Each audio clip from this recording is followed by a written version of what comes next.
it go. Let it go. Lord, help me let it go. Let it go. Let it go. Let it go. Let it go. Let it go. Let it go. Lord, help me let it go. Help me let it go. Yeah, let it go. Yeah, let it go. Help me let it go. Master Jesus, let it go. Help me let it go. Go, go, go, go, go. Oh, let it go. I'm tired, let it go. Give it all to Jesus. Let him take control. Just sit and worship. I know it hurts you, and I know it's painful. No way to wait, so you have to let it go. Your best friend is not your secret enemies. Let it go. Your wife is getting married to another man. Your husband are falling in love with another woman. Don't let it bother you. I've said let it go. If someone overlook you because you live in zero, if they insult you because you don't have nobody, if they say you will continue to be a zogo, if they say you will continue to be a prostitute, if they say you will continue to be a beggar, you will not mind. All right, good evening, welcome. This is the Liberia Public Radio, Lpr-Tv, latest unfolding within and outside on the global stage. The wrath of the president is being felt within their own establishment. Jesus will change your story. Let it go. Let it go. Let it go. Let it go. Let it go. Lord, help me let it. We will let go, but they need to also understand that they are in charge and they are leaders and they must be held accountable. Our 15K is yet to be settled.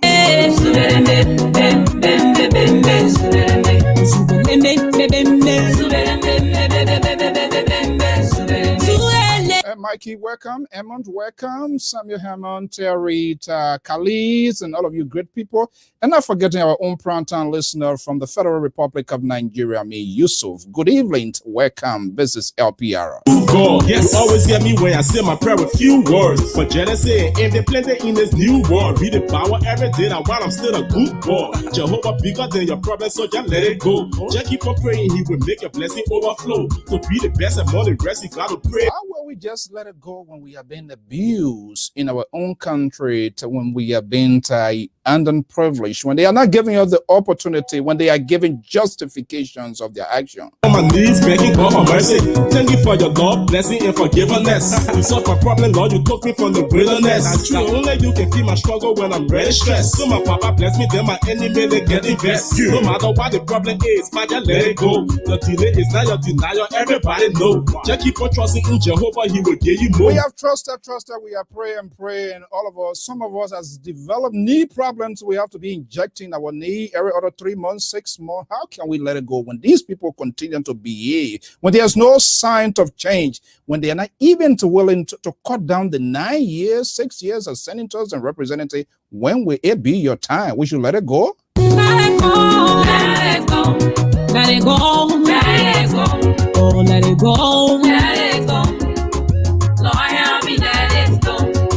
Your people are suffering, lying in the hospital, suffering from all kinds of sickness. We want to welcome. This is the Liberia Public Radio. There's no entertainment here. There's no amusement here. We are not a political satire. So sometimes you will hear things that you don't favor, you don't intend to hear, but we have to keep the news proportional. Everyone, including myself, you, even the listeners, the viewers, some of you write a ridiculous twist without even taking a second thought. Everyone should be held responsible. Stay tuned. This is Lpr-Tv special with critical talking point. Pack your low and go. If you're picking, take your chemo. Let it go. this is a more common one. When they take your chemo, just leave your own with God. There are many out there, go there and throw your hook and see what can happen. I'm Alfonso Z, and so very shortly, my team of political analysts, commentators are going to be joining me here. And of course, we will not leave you out of this wagon here because it is for you. We are here. Your voice matters than we who even sit behind this microphone, because sometimes we all lie. Politicians lie. Commentators lie. And then I go back to flip the ball, say, well, other people lie this time around. Why can I lie? So how can we stabilize and bring this thing to normality? Critical Talking Point is about to start. I'm Alfonso Z, and so of the Liberia Public Radio. Meanwhile, in Liberia, the governing party, the wrath of George Weah is being felt. 3 gone, Eugene Fargon, Abigail, now the LAA boss. What's going on? New appointment is being made. Money Captain, the former foreign minister of the Republic of Liberia, is now going as the chairperson of the board of directors. According to Lakecourt Daily, just coming in, New Dawn is reporting Money Captain is being appointed as the chair of the board of directors of the Liberia Electricity Corporations. Let's get the talking point on the way.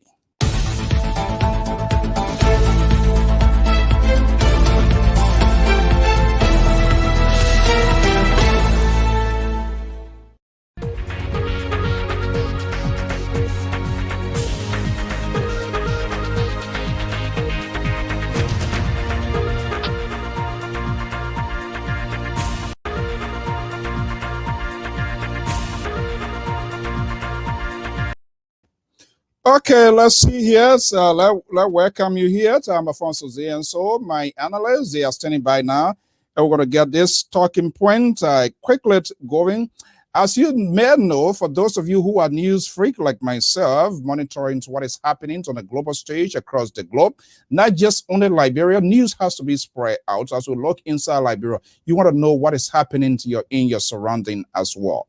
The president of Haiti was gunned down early dawn today, according to major news cable, France International, Al Jazeera, Reuters news agency. Let's see here and to see whether we can bring you some of what happened here. The president of Haiti, Jovenel, was gunned down today. Let's see here, courtesy of Reuters news agency. Let's listen to this. Let's see, hopefully we get to do this here and it will work. Let's see. Yusuf announcing the news Wednesday that President Jovenel Moïse had been shot dead, calling the killing an inhumane and barbaric act. He said Moïse was shot by unidentified attackers. He added that Moïse's wife was injured and was receiving medical care. The attack comes amid a rising wave of politically linked violence in the impoverished Caribbean nation, with Haiti politically divided and facing a growing humanitarian crisis and shortages of food. There are fears of widespread disorder. Gunshots could be heard throughout Port-au-Prince. The capital had been suffering an increase in violence as gangs battle. Okay, there's a brief there from Reuters news agency that reporting to what happens in Haiti. Our prayers and thought goes out. We have to open up to other people. When we were in desperations and destitute, people pray for us as a country, as a nation, to get healed. You know how long we went as well. So our prayers and thought go out there for stabilization in that country, for it to be in peace. Well, no one should be above the law. And more or less, it is being practiced across the globe and in most countries as a whole. According to France 24, the former South Africa president Jacob Zuma turned himself in to serve 50 months in prison. Can you imagine? The former president of South Africa, Jacob Zuma, turned himself in to serve 15 months prison. Why? Because he broke the law. The law of the land is the Lord of the land. In order to have equity and fair balance and good governance, transparency, the law of the land, it has to be enforced to the letter. I don't care who you are. This is the former president of South Africa. He has turned himself over to serve time because he screwed up. And that's why it is. So let's see. But interesting that in Liberia, a lot is happening right now. The president, or some may call him the sleeping dog, is awake. President George Weah is unleashing his wrath. The hammer is now being felt. The first hammer landed on Eugene Lamine Fagon, the former Deputy Minister of Press and Public Affairs at the Ministry of Information, Tamika. The number 2 spokesperson of the government of Liberia felt the wrath of the president. It did not stop there. Abigail, we said, the Deputy Commissioner General for Operations, Liberia Immigration Service, was also blasted. And in less than a couple of days, now, one of the breeding grounds, what appears to be corrupt, disorganized. The pastor now, those days are AG, my mother is an AG member. And so when you do something bad, they get what they call sinner bench. So instead of the bishop to chastise the pastor now has chastised the bishop now is going on the sinner bench. Bishop Allen has been dismissed by the president of the Republic of Liberia. It is shameful. These are supposedly clergy people. It's not wrong to be a bishop, to come and serve in your country. The game of politics started from the Bible, from Christianity. That's the Bible of politics. But these people come to power not to help, but to hurt the country. But it's still insufficient in my own view and in my own opinions. And now we can all have that conversation here. My analyst, Amos George, a critical thinker, is based in Atlanta, Georgia, is here. Hopefully, the most liberal on this network. Something Blockul Brown too. Another crazy evening coming here again. Will be joining me. And then the professor from near the capital of Washington, D.C., within the proximity to Baltimore, ACC Laboza, will hopefully to be here. The best of political team, commentators, and analysts right here on the Liberia Public Radio. This is not an amusement center. This is not an entertainment center. We bring you the news as it is. And so let's get ready. Let's have the conversation. You might not hear things that you want to hear because that's not our place to amuse you. This is not a grill center, a bar or restaurant where we're going to play a bundle super and you're going to be holding your belly to dance and all of that. We don't play that here. Oh my goodness. What is this behind I'm seeing here again? Jesus Christ. What are you trying to prove here this evening? I'm Alfonso Z, and so let's get started.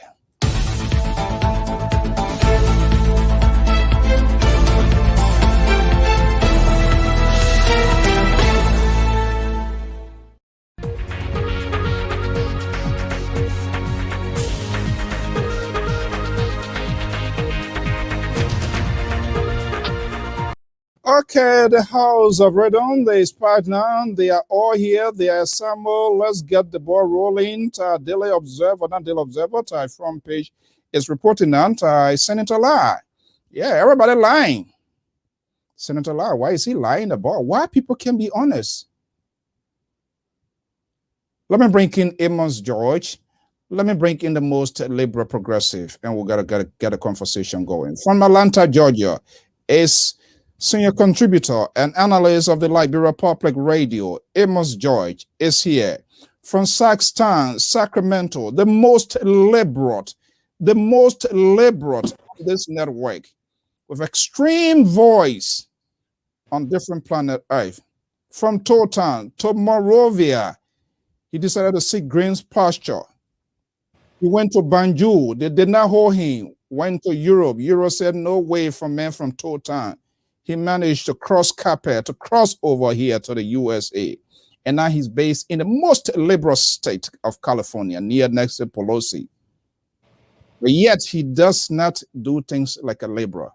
Let me bring him here. See why he's in here this evening. What this guy is trying to prove. What is he trying to say here? Well, that's a very good attempt now promoting the image of COVID. So he tried to take a pinch at us right now that he's doing the right thing and we are not doing the right thing. Let me take a quick commercial break and I will be right back. Let's see here. Is this We must arise. Let's stand together to fight Corona. Hello, everybody. My name is Rose Kebekau, and I bring you a message from the office of the Vice President of the Republic of Liberia, Mama Joel for short. Her name is Chief Dr. Joel Howard Taylor, and she wants you to apply all the necessary measures when it comes to this coronavirus because it is very much serious, not only in Liberia but all over the world. Cases are being reported, thousands and hundreds of cases are being reported everywhere. So Mama Joel wants you to apply these measures. She wants you to have this bucket you see here, and you fill it up with water. That is, if you don't have these items on this table, then you can use your soap. You don't just have to use the water alone, plain like that. If you don't have these items, use soap always to wash your hands. And I'm going to display just a simple household mentor so that you can stay safe all of the time from this coronavirus. First of all, you get your bowl of water.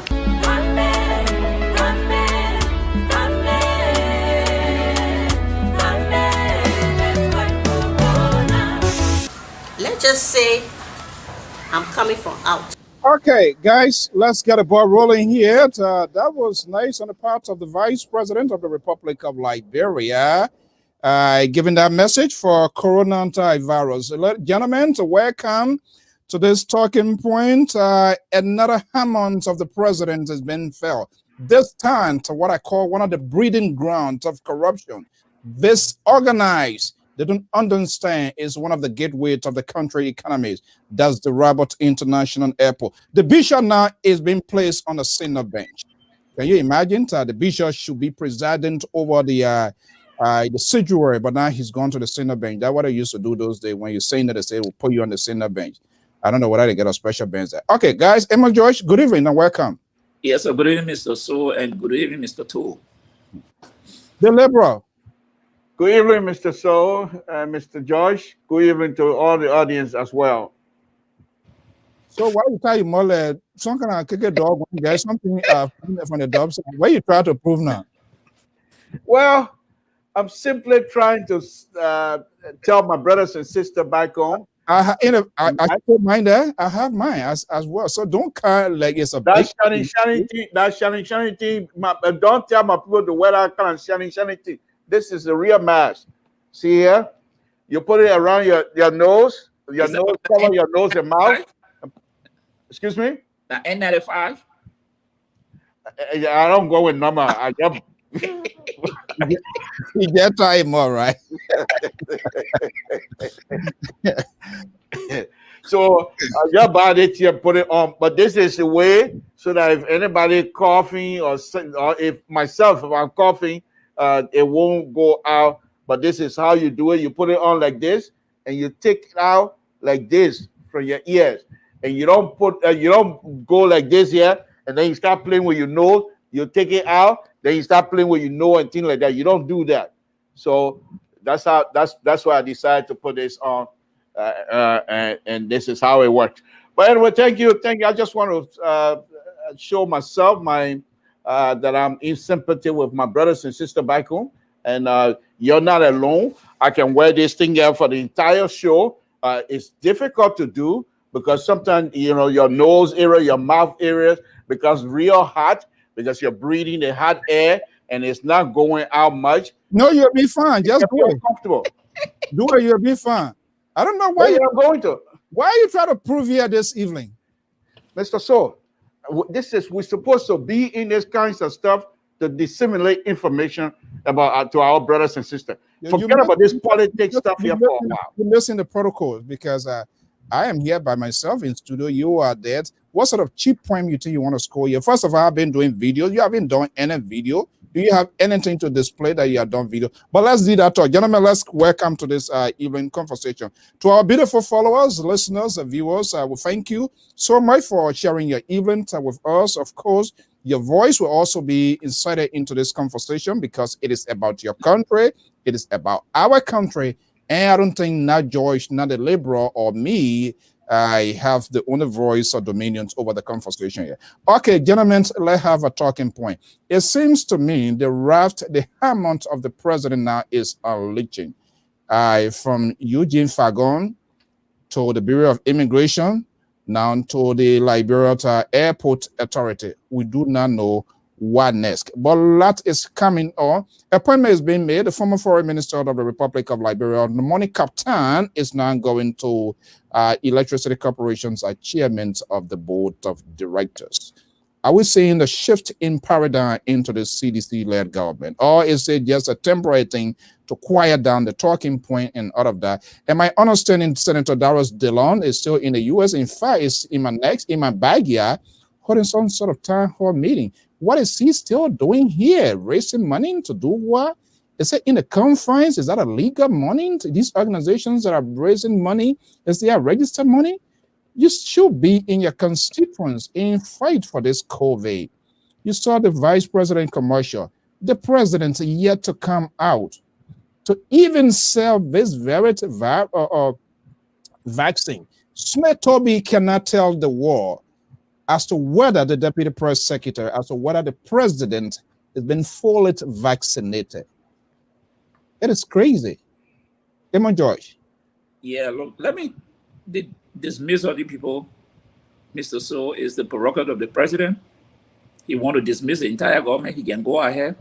That's why he was elected, to serve the people and bring on board his cabinet and directors. What he did, I don't know why the people are dismissed. Administrative reason. That's it.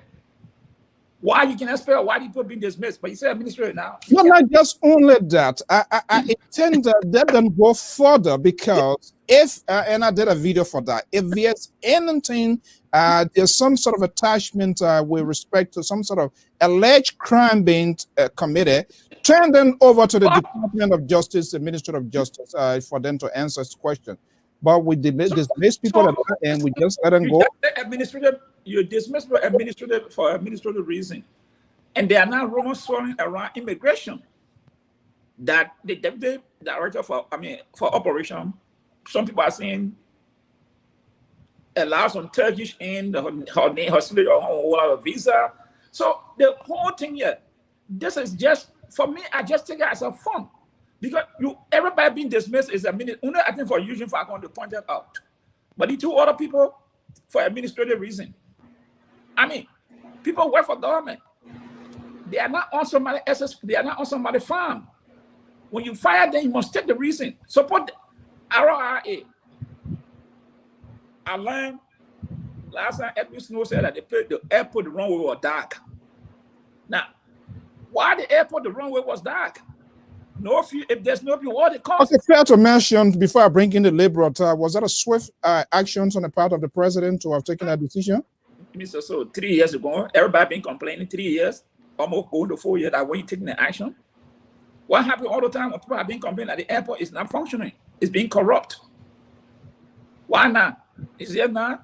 Look, for me, the president he can fire entire cabinet. It doesn't worry me. What I'm focused on now is what is happening to the Liberian people. That's viral. The president is missing in action. That's viral. The president is missing in action. Look at what's going on at LEC. Today, not like the people cut off and you got people in hospitals. You got people in hospitals. What happens if those people are relying on our current? Okay, let me bring in Liberal here because I know his esophagus is kind of going into flame here. Look, I don't know whether the kingdom is coming down upon us, what is happening. The leadership, both from the governance and the opposition, we're going to trick out the Liberal here quickly here that I know. The Liberal Progressive, is the president taking a swift decision here to cool down tension here, or it just amid his salad dressing case that we on here? Well, the president can fire anybody and give any reason. You can say, I got out in the morning, I felt the sun was not shining well, Samson told you're fired. It's nobody can question that. However, this story about the IRA commissioner being fired, there's other story that are coming out as well. Because there's the people around the man who was leaking the story to say that this man tendered his resignation on Monday. So if that's the case, and he was fired on Tuesday, then if this is true, then the president and his firing process is not genuine. It's not sincere.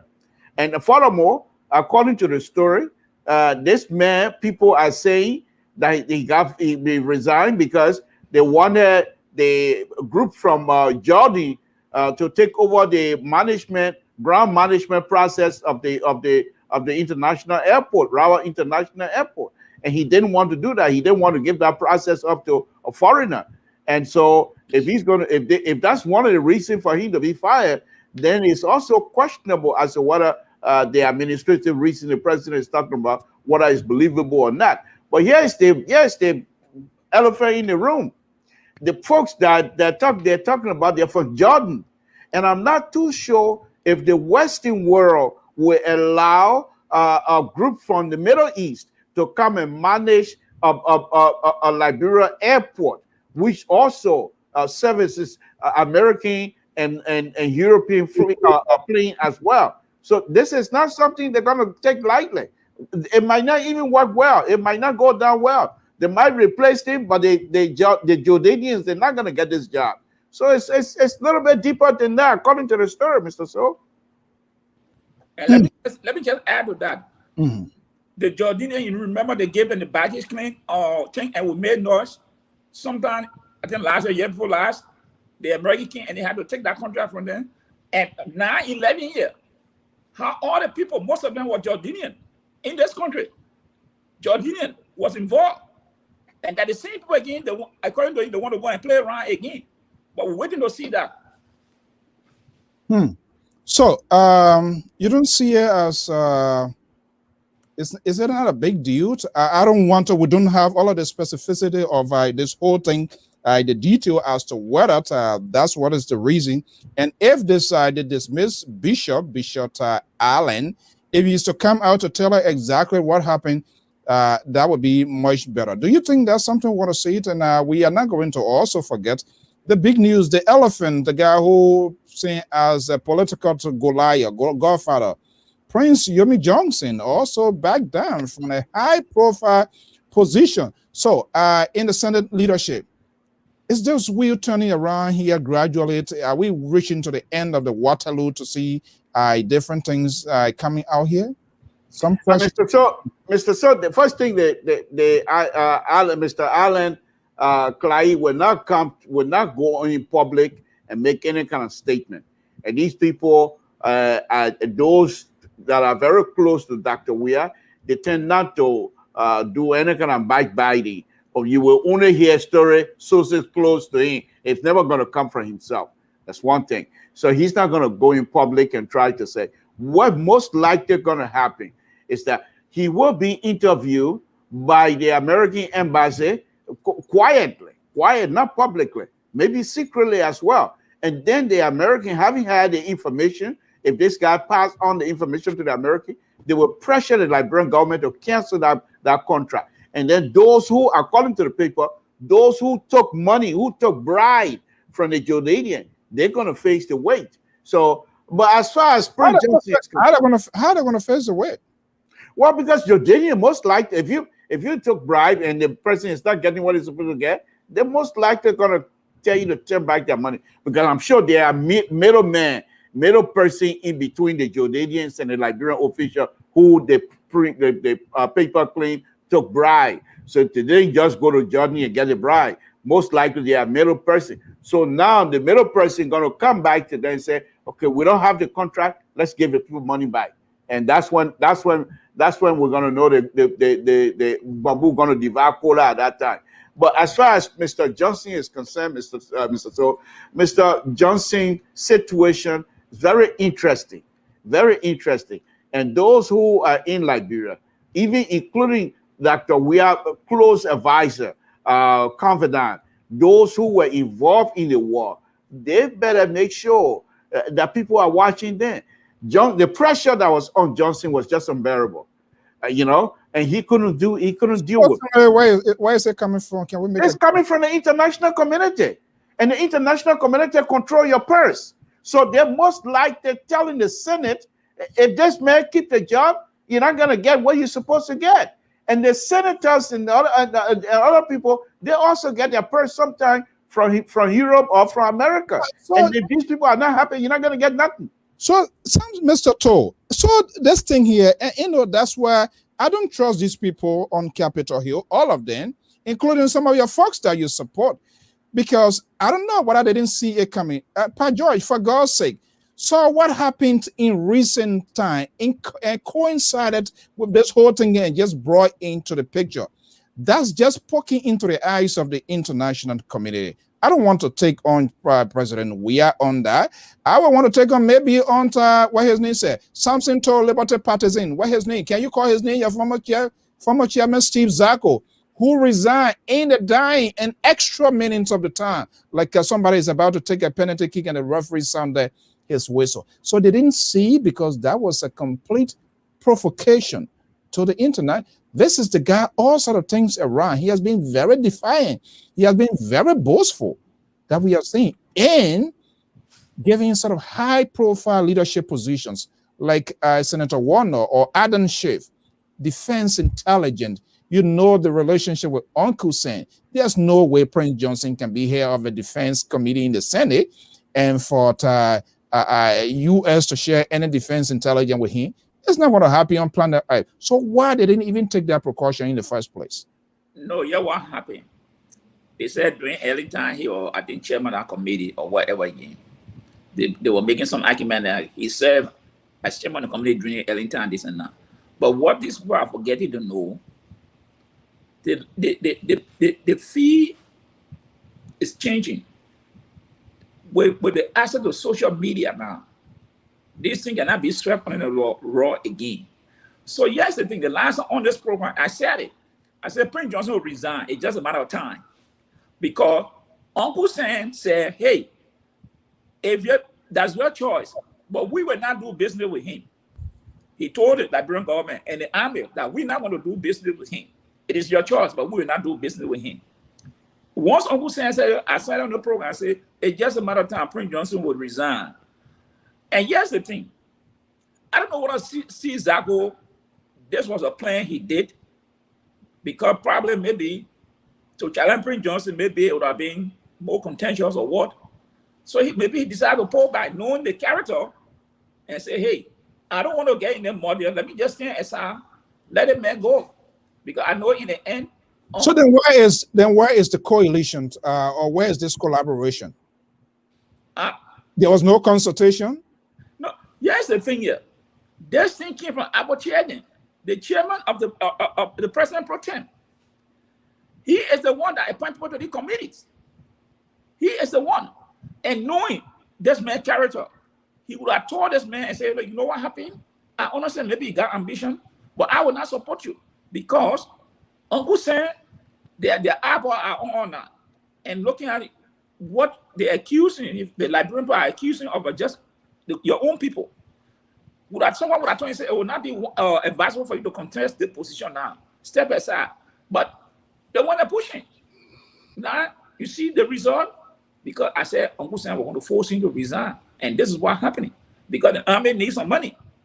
They need training from the U.S. The government needs money. So to say no. This man not supposed to be around power.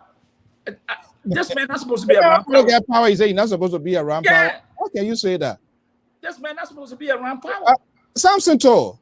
Yes. Hear what Amos George is saying here. The man not supposed to be in power. The man is already a sitting senator. He already has the authority. Yeah, that was the voice. Or not to add extra power to the authority that is that why you're making reference to? Yeah, Mr. So I think that Mr. George is right. However, let us also consider the fact that Prince Johnson is a Liberian, and he has not been found guilty of any crime.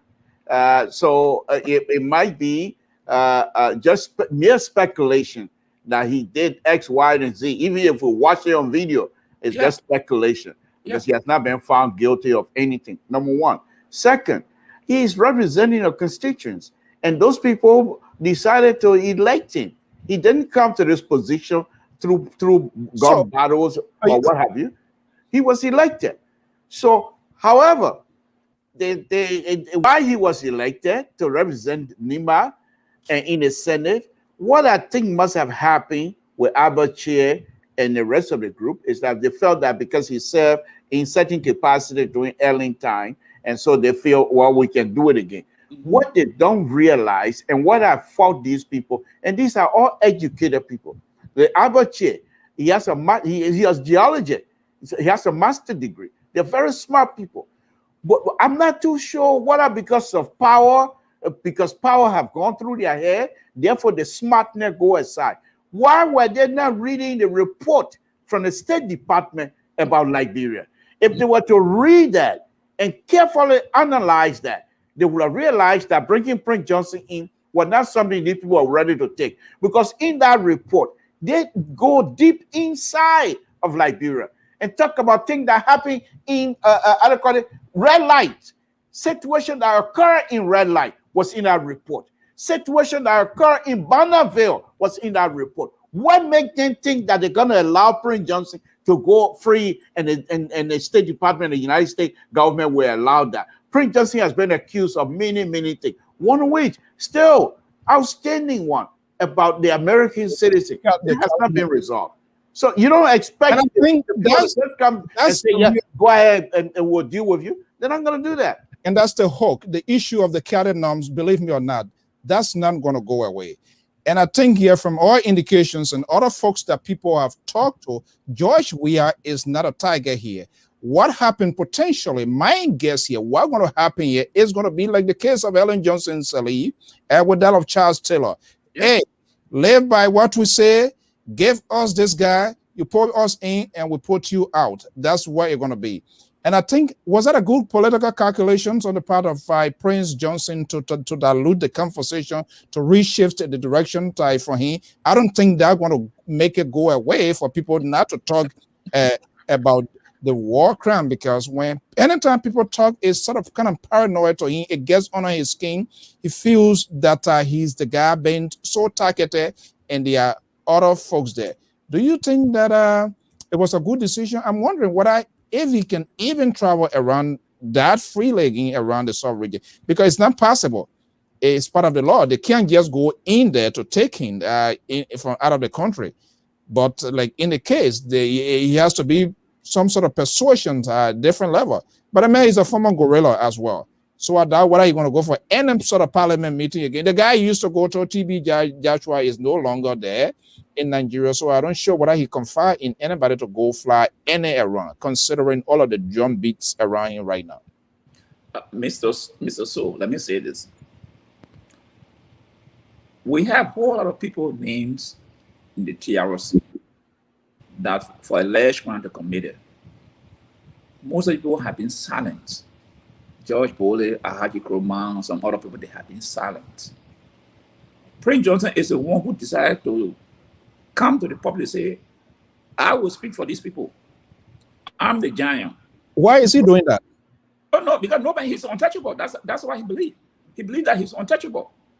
That he can look in the face of people and say, I didn't do anything, and nothing will come out of it. Very defined. This is why some of us now making his name as a household name in Liberia. Let his face be the target of the war crime, because he's the guy, when all the other people are silent, he's the guy saying, I will talk. Nobody can do me anything in this country. Uncle saying, whoever cannot do me anything. But this is the point you are reaching. I don't know, you have been found a Senate hearing. Yeah. See a lot of people have been very, very vocal on this thing here. Yes. See her posture. Sitting down there, the body language. See him. And remember, he's not a Prince Johnson that I knew when I was in the port vicinity. Yeah. And when he told Ekamo, I told Ekamo to bring you guys here. I know what it means living in exile is a turmoil itself. So age is also catching up with him. That to speak to the. But I think, liberal, the most defining moment here comes 2023. With Nima County, because he's been seen as a deal breaker. He's been seen as the guy who can turn the wheel, makes the impossible impossible. With Nima County, when he's seeking, I guess he's going to seek re-election. No, because I hear he said he won't run. Oh. Politicians, I don't trust those people yet until I see that happen. Yeah, because that's one of the safe guys for him. Because when you're there, there's some sort of immunity. It doesn't mean you can't be held liable here. But that would be a defining moment if Nima County to turn her back on Senator Prince Johnson. I'm waiting to see that. These people, they can say they can change game anytime. Or my people ask me to, then they can change. So the Liberal, what happens comes 2023 will be pivoting yet very shortly. If Nima County, do they have somebody? Do they have the voice? How to change this whole direction here?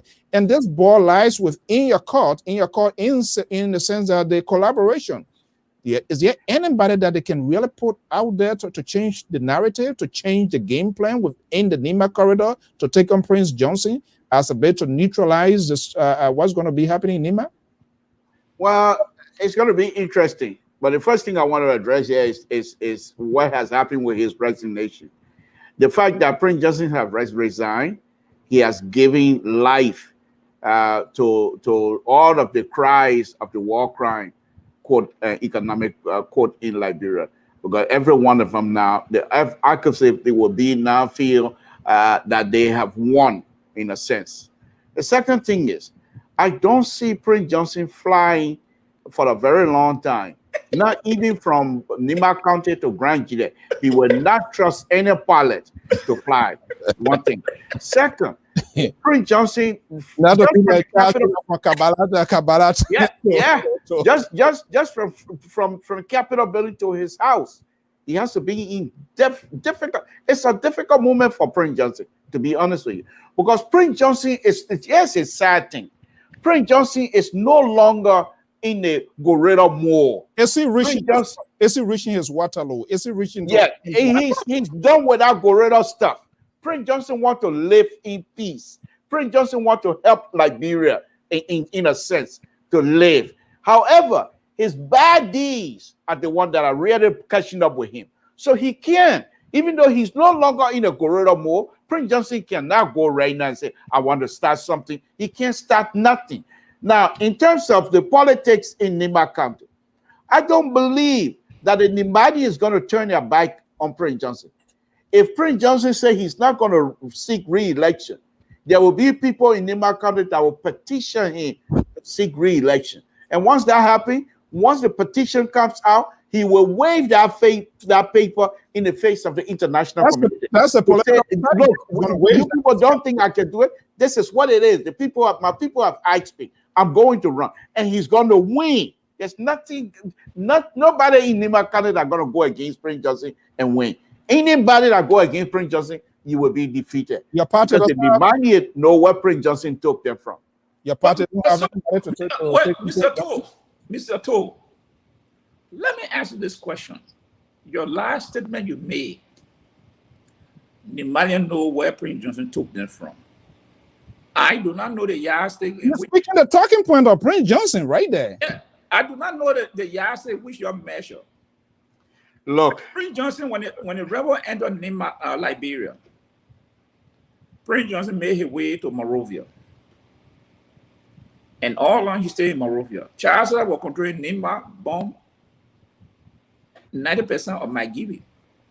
So I want you people, maybe I'm not too informed. Look, Mr. Josh. Hold on. I want you people to tell me, how did Prince Johnson liberate these people? How did he defend them?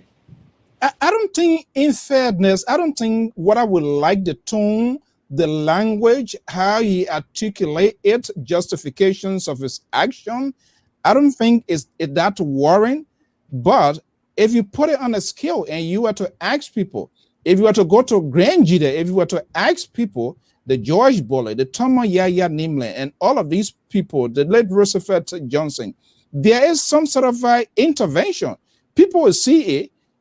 I mean, I know it's a very difficult and Because consequential. he is the one that he's the one that killed Doe. So Yeah, people but from that region, let's see. come on. People Okay. from that region, I must say, if I'm not from that region, I would look at him as someone who caused us harm. So it is quite understandable. If Charles that would have killed Doe, it was the same feeling. Prince Johnson was the one who killed Doe. Charles that was the guy who brought the war. But I bet you, many people from Grand, they're feeling the worst Charles is different from the feeling the worst of Prince Johnson. And that is Mr. Josh. Yeah. Was speaking from vast knowledge of the Nima and the Nima guerrillership. I know what I'm talking about. Without me going to any kind of detail here, I do know. When this whole thing started, there were letters that were coming in to certain individuals here in the United States from day one, from Nima County, before DK Wansley got killed, before all the other big shot Moses Duopo, then before they got killed, there was a lot and lots of information that was coming in this country from Nima County. So I know where those documents that I'm making reference to, where they place Prince Johnson in terms of somebody who is liberating them, it's high. It's high. Unless the only interesting thing here is those who were at age when Prince Johnson really were being admired by anybody, perhaps they're old now. So the younger people might not feel that much obligation towards Prince Johnson. Okay. But if their fathers and their uncles continue to tell them about Prince Johnson, any time you bring Prince Johnson against anybody, he will win. Yeah, but okay, Professor Zalo has joined this forum. Let me just I'm just wondering. The liberal been saying a lot of things against the professor. The professor is here now, so let he be man enough. The big dog is debating. So what are you doing now? You say who here? Look at him. Look at him. The man putting his CDC. The man putting his impression. But my man, everybody said now one by one. So I don't know what you putting your mask on for. Not blue. And his stuff is blue. You got blue on. You want to join the CDC now? Yeah. CDC that blue. CDC that blue. CDC that blue. You say CDC that blue? Yeah. You say CDC that blue? I'm back here. Okay, good evening, welcome. Good evening, Professor. Good evening. Speak to that, and we'll be changing the talking point here very quickly here on some of the things that are developing here. Go ahead. It was up by George or something? What I always ask, I don't know the yardstick which these people tell the children the story as Prince Johnson being the liberator of Nima County. I don't know the yardstick. Anyway, and this is from the distance. The way he traveled, I mean, as an author, I want to ask him to explain to me how this man turned to liberate that country, and that may be that was the yardstick he uses to say Prince Johnson defended the Nimalian, liberated the people. I promise you, Mr. George. I'm saying one of these days, let's pray for long life. One of these days, I will bring out some documents. You know what I mean? Look, I don't want to hear that here tonight. Yeah, in the foreign society. So wait until when the time comes, you can talk about it. We're not going to talk about the unknown. Whatever document you get in your grip or whatever is, whether in total or whatever it is, I don't want to. It's in the foreign bush. Let's change the gear here. Professor Evelyn, welcome. Okay.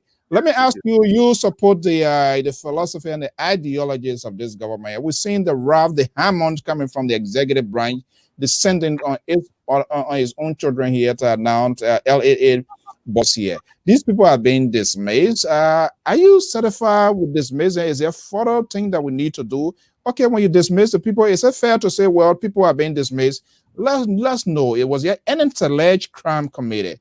And the only way we can do that is to turn these people over to the Justice Ministry, especially when he has been within the open corridor there of alleged corruption A lot of things going on here. The bishop now is to tell victims of from the executive branch of government. Is that a swift decision on the part of the executive? No, the president has the prerogative to appoint and dismiss.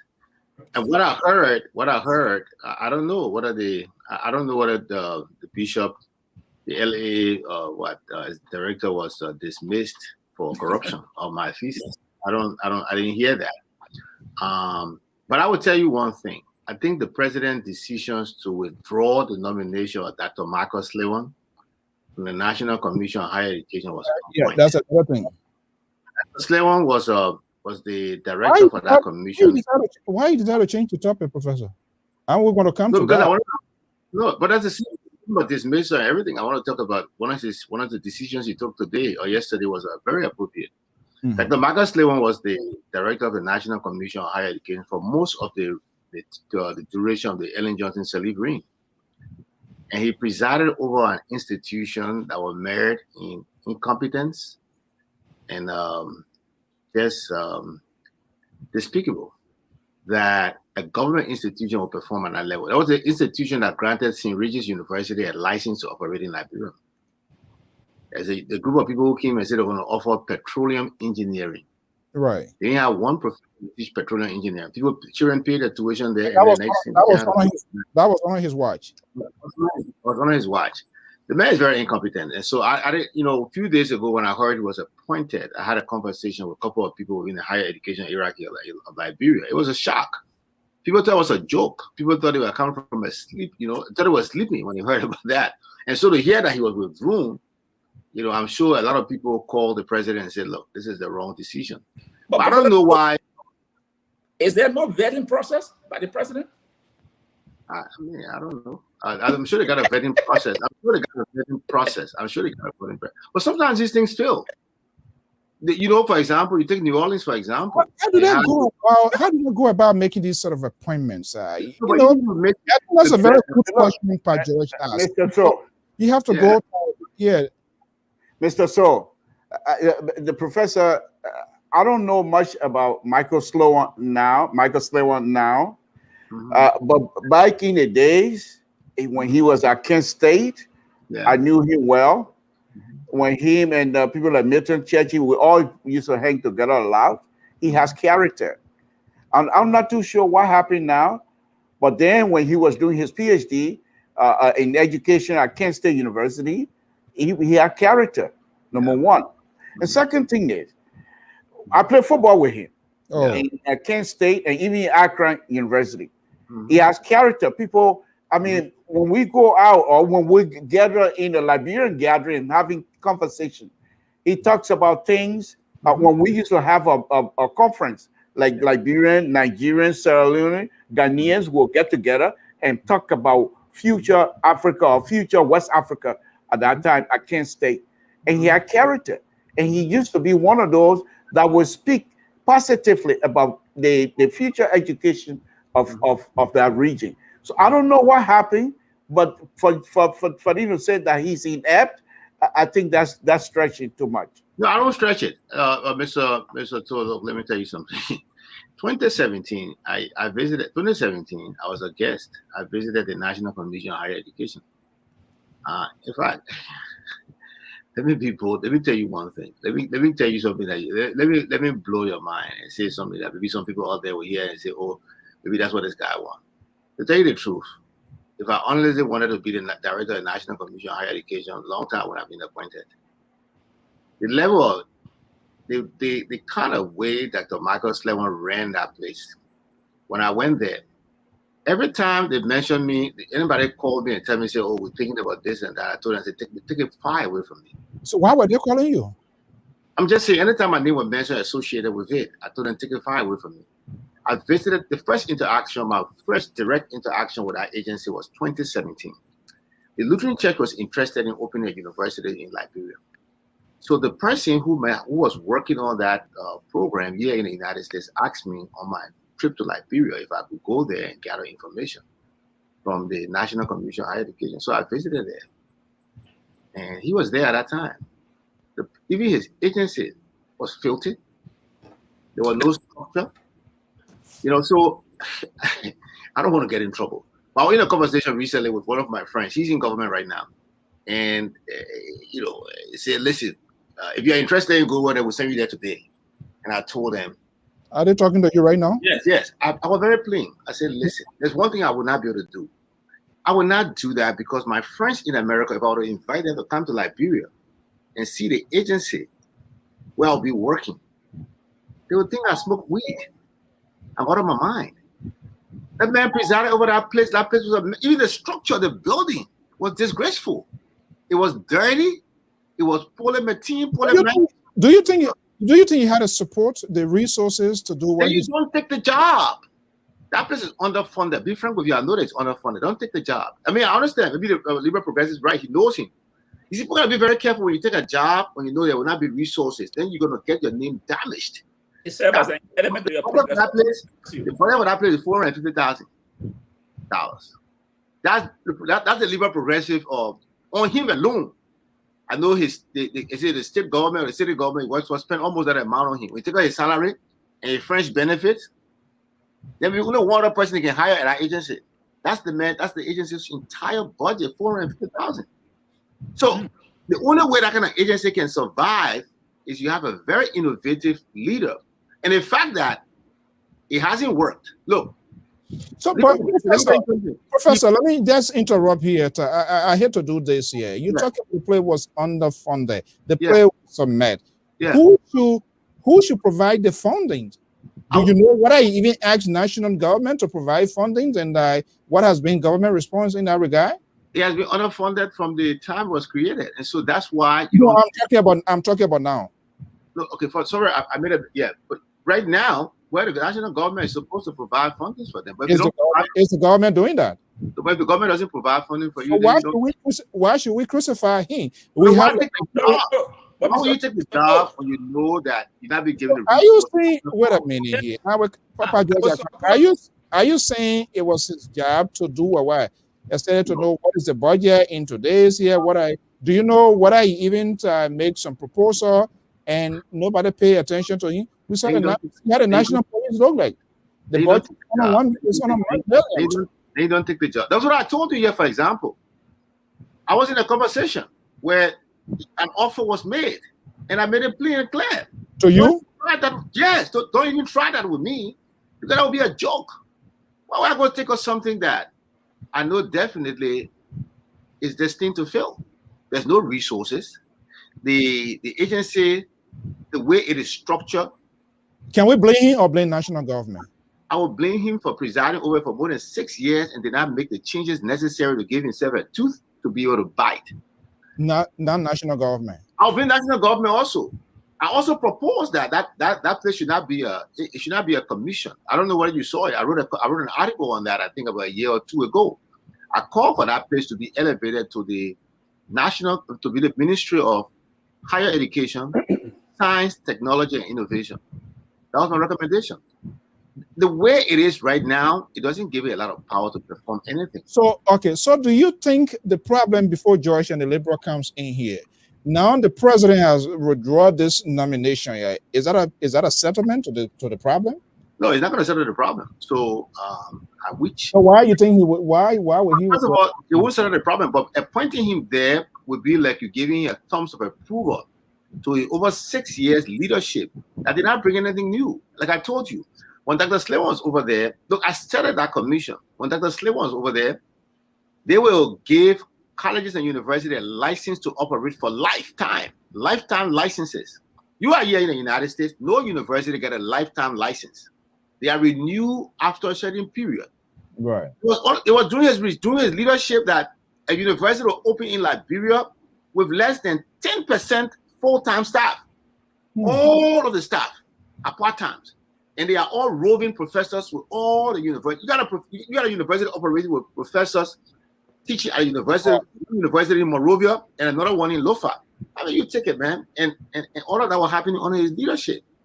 So it's not that I know him very well. I think he considered me a nephew, by the way. But when there's incompetence, you gotta say it. And I know Dr. Slay, I've interacted with him very well. Okay. So he was just a wrong. I don't even know how Ellen Johnson Sirleaf appointed him to that job. He was just a wrong fit for that position. He's not a person you would put on the top to lead an institution. Maybe he has some, some technical knowledge, he can stay in the background, help with policy formulation. But in terms of administration, it's not administrator. Is that what you're saying? No, he's not. He's My not. God. He's No, not. what Professor is saying, one hand he's right. Because if you are offered a job, you have to look, those are things you consider to function there properly, whether that area is fully supported by central government, what have you. But if you take that kind of job and it's underfunded, it makes you look bad at the end of the day. And partly is what this doctor was going through. Maybe he did not get the kind of support from the central government. And that ended up him making him ineffective and the institution looking bad on him. It reminds me those days though, when people get jobs, they were hiring people. They not want to get paid. All you do, just get somebody those days, give them walkie-talkie. Let somebody get fresh coal, forget it, take it from your side, put it to your bag, take it from your bag. But my point, my final point here is the question that I asked Professor: how this man was nominated by the president, and then withdrew it back. That also it comes to credibility or judgment of the leadership of the government, because people should be able to vet these people for this kind of position. And if this man was not vetted, the president just going to nominate him, then a day again pull him back, then I have a problem with the president. But this is not the first time though. Let me take you back years and years. Back in 1976, the government of the Republic of Liberia decided to give promotion to thousands of army personnel, from private to corporal, lieutenant, and what have you. After 2 or 3 days, Talbot found out that there was not money to support this promotional process. And guess what? They demoted it? They rescinded over thousands of army personnel. You calling for me? Some were promoted to captain, some were promoted to lieutenant, some master sergeant, and everything. Everybody came back to where you were before. But Tower should have dismissed the defense minister or the chief of staff. And I asked the person to dismiss whoever the vetting committee should be punished. Mr. Toll, but even the most well-designed, well-built system sometimes will fail. You saw what happened in New Orleans when they had the storm came and the summit could not withstand the weather. It failed. The levee. So, the levee could not hold, so it failed. So there's the same thing happen. You can get a best system organized to vet people. Sometimes people will let you down. Sometimes people break. But Professor, the doctor position was not something that's honor cover. No. This is a higher position. Mm-hmm. This is the higher position within the educational realm of the country. So even the Minister of Education, the Minister of Education should have been the one to say, having had the review, thorough review. Are you sure? I don't. Are you sure the Minister of Education didn't review it? But that's what I'm saying. So how come the president? Why did the president appoint him? No, I'm saying, are you sure he didn't review it? Maybe all of them review it. They just they review, and then the review was positive. So That's Dr. Weir did that. Now to come back and rescind that. I think it's a dirty politics, and this is what we keep saying about your CDC, that they are inept. Your CDC, they are inept. They are unable to govern. This is what you do. You bring this man in, and now you want to disgrace him. And you think people are going to let you go for something like that? That's another vote out of the column of the inept CDC government. Here's the thing. So you... So we change gear. Yeah, no, let's change gear. I understand what the legal progressive is saying. It really makes the government look ugly. I agree with you. Yeah. I do agree with you. It makes it look ugly. Because this is not the first time. So they got to put their house in order and avoid some of these kind of unforced errors. Oh, let me show you the binder. The binder, Samson told binder. CDC unforced error. Yeah, it's an unforced error.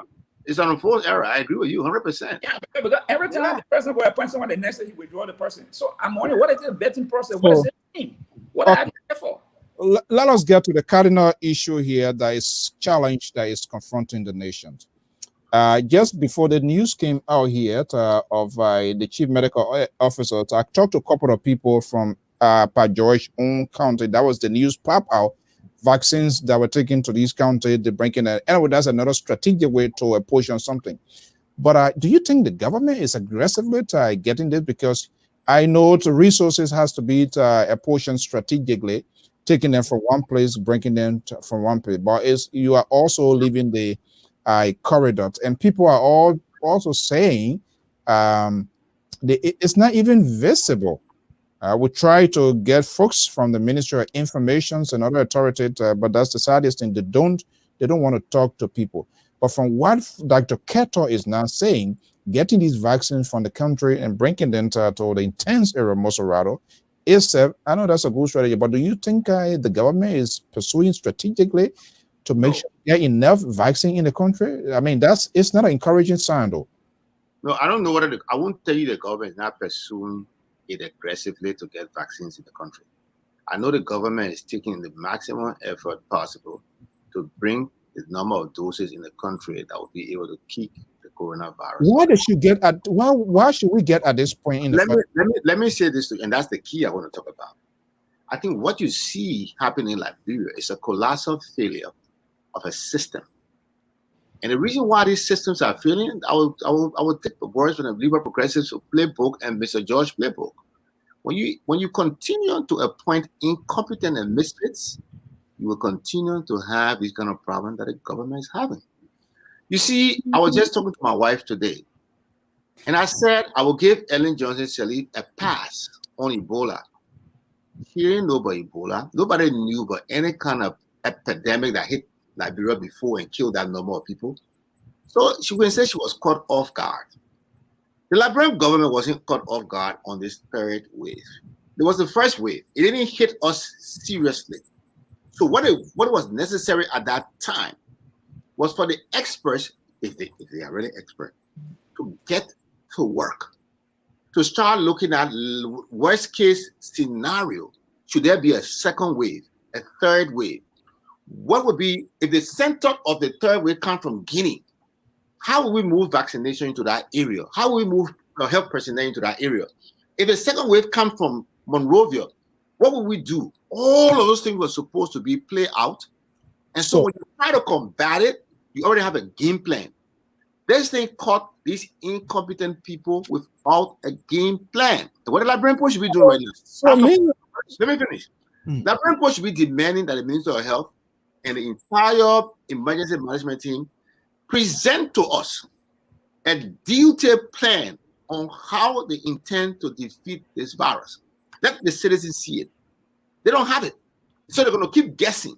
They will keep moving vaccination from this place to the other place and this place to the other place. And mind you, if you don't be careful to supervise this exercise, well, I think they need to appoint a new committee. I think they need to bring a committee of professionals, well-trained people, bring the health experts, bring some public health professionals. You hold national government feet to the fire, because we saw people also brought into the committee in the first that itself was alarming.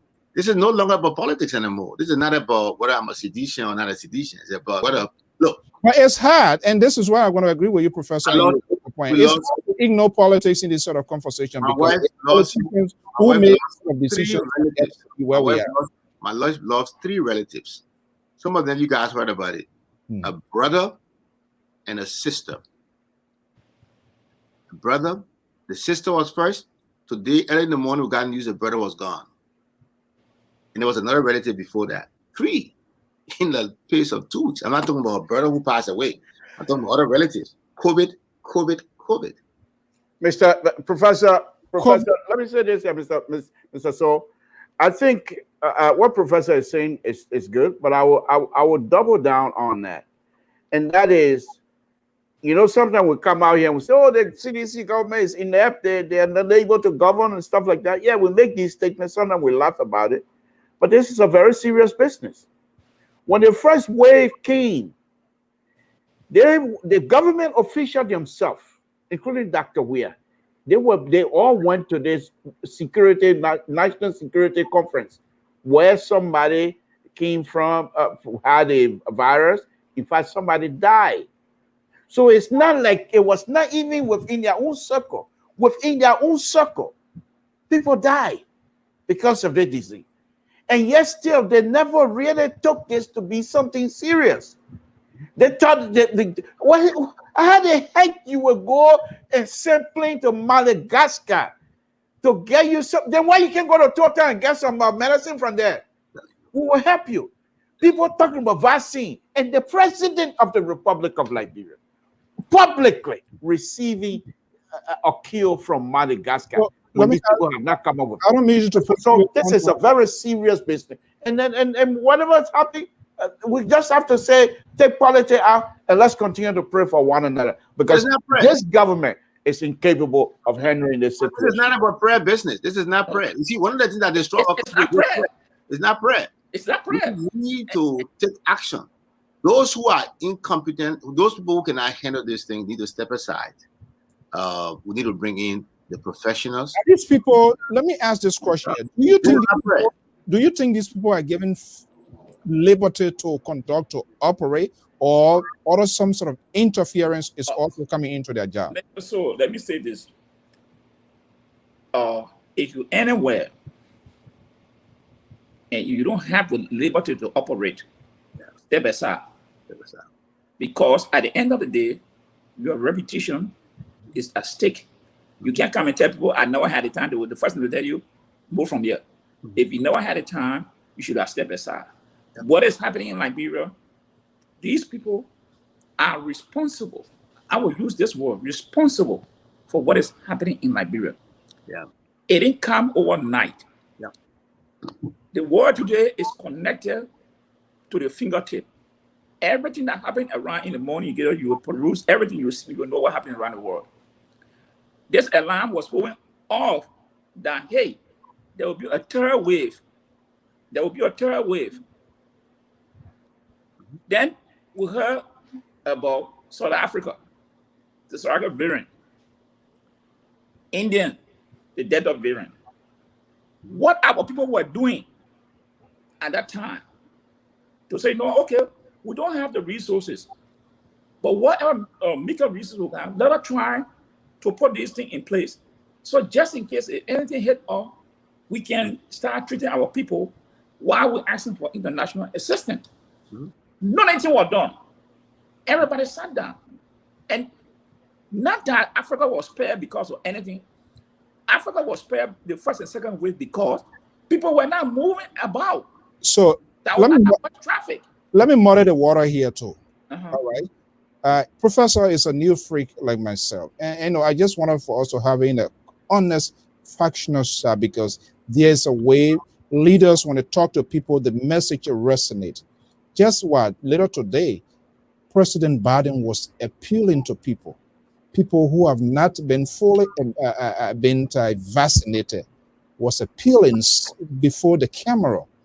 Now, this idea and this sort of uncertainty as to whether our president, and the reason I'm associated that he's the president of the country, his security, his safety comes first. That the president, nobody can tell us as to whether this president has a minister. Smith told me, he said that he's private. That's not a private. When it comes to privacy, now it's very minimum, because when he's safe, the country, he can make informed decision. He can do something. What is the deal? Why the government? Why the executive mansion? Why can't the president come out to tell his citizens, I have been fully vaccinated? I'm not just saying it by mouth. This is what I did. We saw the VP, we saw Joseph Boyka, we saw other, leaders. They're doing that, but he is the father of the land. Why is it difficult for us to get to the bottom line as to whether the president is being vaccinated? And if it stays like that, do you think he can adequately tell the people, go take it, when you yourself not taking it, or nobody knows whether you get it? What is the deal? He's not forcibly speaking about it. Let me get him the past for the benefit. And let me see where his own vice president is here. Let's get down. Let me just play the quick. I will not enter my house till I wash my hands. Now everybody have to stay safe. So you open this bucket and then have a pinch of water and put it on a. Okay, we're not going to waste time. That's a footage from the office of the vice president. And Mr. So, you know what I'm saying? Okay, if the president did not take the vaccine, fine.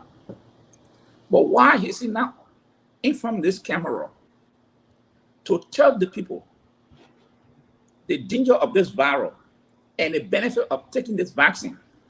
This is a man who is known in the entire country, 4 corners of the country. You call his name, the child out knowing from soccer before the presidency. So what happened that he's not leading this child? That's why I said the president is missing in action. Again, like if he even come and say, okay, I took the vaccine, but there are people who believe in him. And when he started leading that child, there are people who will follow him. The president took it. I will take it. He's not doing it. And I'm seeing the president is missing action in this whole thing. I get the point. He went to France. Is that a fair analysis?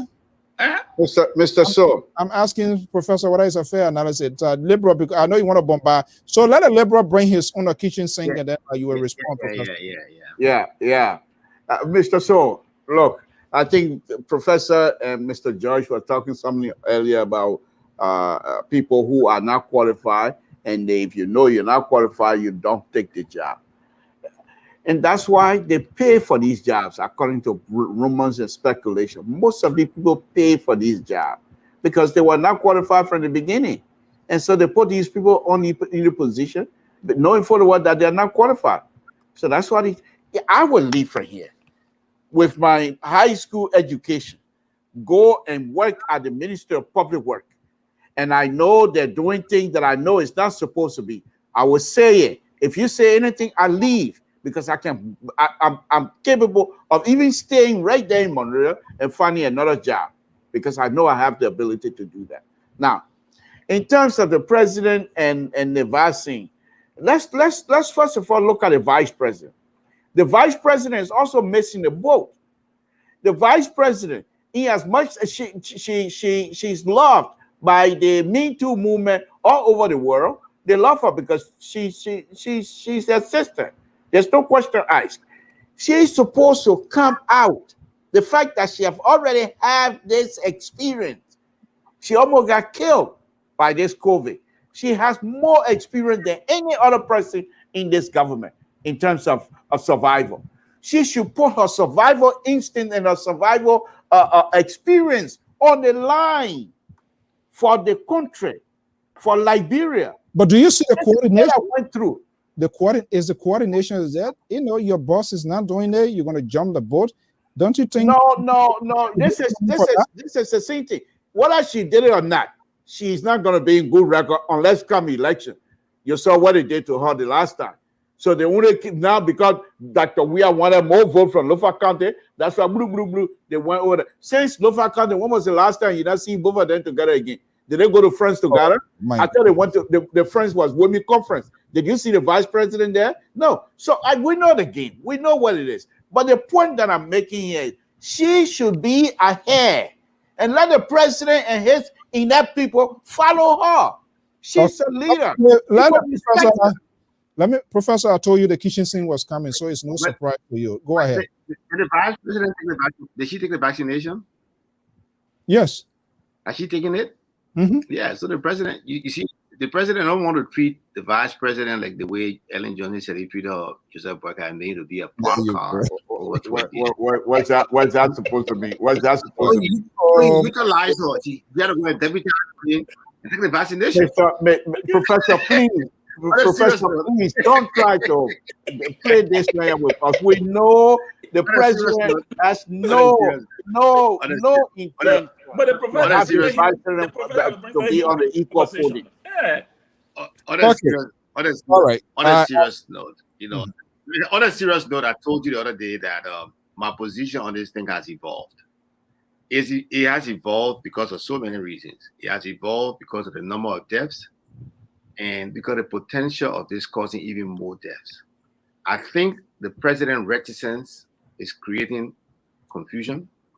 I think the president's reticence and his reluctance to make a public statement or to publicly take the vaccination is providing bulwark to doubters of the vaccine. And I think it's unfortunate. I think those who are close to the president should advise him that he needs to speak out. He needs to be involved more in defeating this virus. Look, the president could arrange a football tournament using his skills. Yeah. And say, look, people come, let's participate. But to play, you gotta take that vaccination. Trust me. The number of people who would take it will be enormous. Even to the vice president, like what Mr. To is saying, she can do more. Maybe she can take from the playbook of Lima Bowie. Yep. Get the women to take the vaccination. And then tell the men, tell the women, say, look, don't let your men sleep with you, they don't do the vaccination. Be a powerful way. That's what Lima Bowie did too, right? I mean, I heard that it worked during the war. That's part of the reason why she got the war. The Nobel Peace Prize, right? Go to Ghana and call all the women. Yeah, so you can do to take the I think the government come up. I got a friend in government, one of my good friends in government. I think he posted something on Facebook, apparently responding to a message I sent him because I told he came here and did his vaccination yet. And I told him that was very wrong. I said, even if he did it yet, he shouldn't be putting it on Facebook for people to see. The people are doubting that the vaccination you have in Liberia came from Europe. They say it came from Europe. So it's not as good as the one we are taking in the United States. There's a government official, you come to the United States and take a vaccination here and put it on Facebook for the people to see it. How do you expect your employees at your agency to feel about the one you have in Liberia? If it wasn't good for you to take it, why would it be good for them to take it? Yeah. I think the government officials got to do better in this whole thing. I think they're not helping the situation. But then the question that I have for you, Professor, is this. Yeah. You just struck a wonderful point here. But the question that I have for you is this. Why aren't you telling these people that are considering themselves to be the handler of Dr. Weir, why aren't they not using his popularity to get a lot of things done, not just the COVID issue, on lots and lots of stuff in our country? The young man is very popular than anything else in our country. It's not because of his leadership that he was elected. He was elected because of the popularity. But those who work for him, they're not using that opportunity to harness that energy and let the people do the work that he wants them to. Because 45 to 50% of the Liberian electorate are young people, and they follow him. But they don't want to have anything. They just lie and lie and lie. And the young man, Dr. Weir, there's nothing he can do. I'll tell you one thing. I know people are going to go out there and say that I'm looking for a job. Look, I love to be a teacher, and I will not leave the classroom for almost anything. But I will leave the classroom for one thing. If the opportunity came today, if the opportunity came to say, look, I want you to go home and work with President Weir, I will forget about everything I'm doing in the classroom and jump on it. I will do it for free. I will do it like the Catholic priest. I will volunteer my services to be able to make him perhaps Africa's best president. Like you said, he has. Is there any precondition? Yeah, no precondition. As soon as he said, look, I want you to come here and help manage me, I will drop everything I do. I'll forsake the world. I'm asking you, going back to the higher education, were you all on the table to say, no. No, to go to higher education? No. No, I'm not saying higher education. I'm just kind of trying to do a case study today. I don't know where you think you want to go manage the president. Just go and be like what the liberal progressive said. If I could be one of his handlers. Look, the man got the charisma. Do you think got the name recognition? Do you think he's been properly managed? No, he hasn't been properly managed. No, it's not a joke.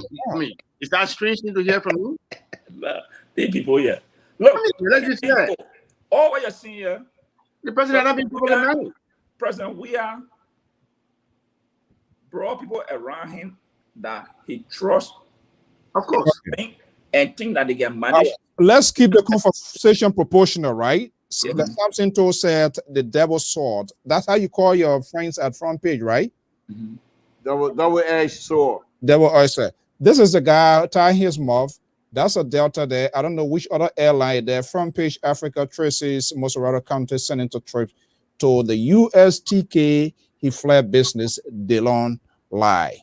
Now, okay, that's that's the work of the devil sword, the alligator, the cat can eat your own baby, and all of that. So, my understanding is in my own state this evening on the fundraiser. But this is the question here: who are these people? The monies that coming in, where are they coming from? Which organization giving these money? Will we even know? It's going to be a different conversation here. And this is the painful part of it, because people don't like to hear these things here. The project he's trying to embark on, these are national costs, right? To build a rehabilitation center, all of these things, you must have a strategic plan. You must have doctors. You must have clinicians and all of these people here. No, there's no blueprint somewhere for now. We say, okay, we'll do it, and then we'll do it. This is a sort of hurry doing things, and we think that we can make government, and we forget about government institutions. We have a National Rehabilitation Commission, which is a functionaries of the government, which has the authority to lobby with all international organizations in the rehabilitation process of these people. We haven't seen any detailed blueprint as to how this senator is going to get this done. Somebody is a prostitute, you took them out from industry there.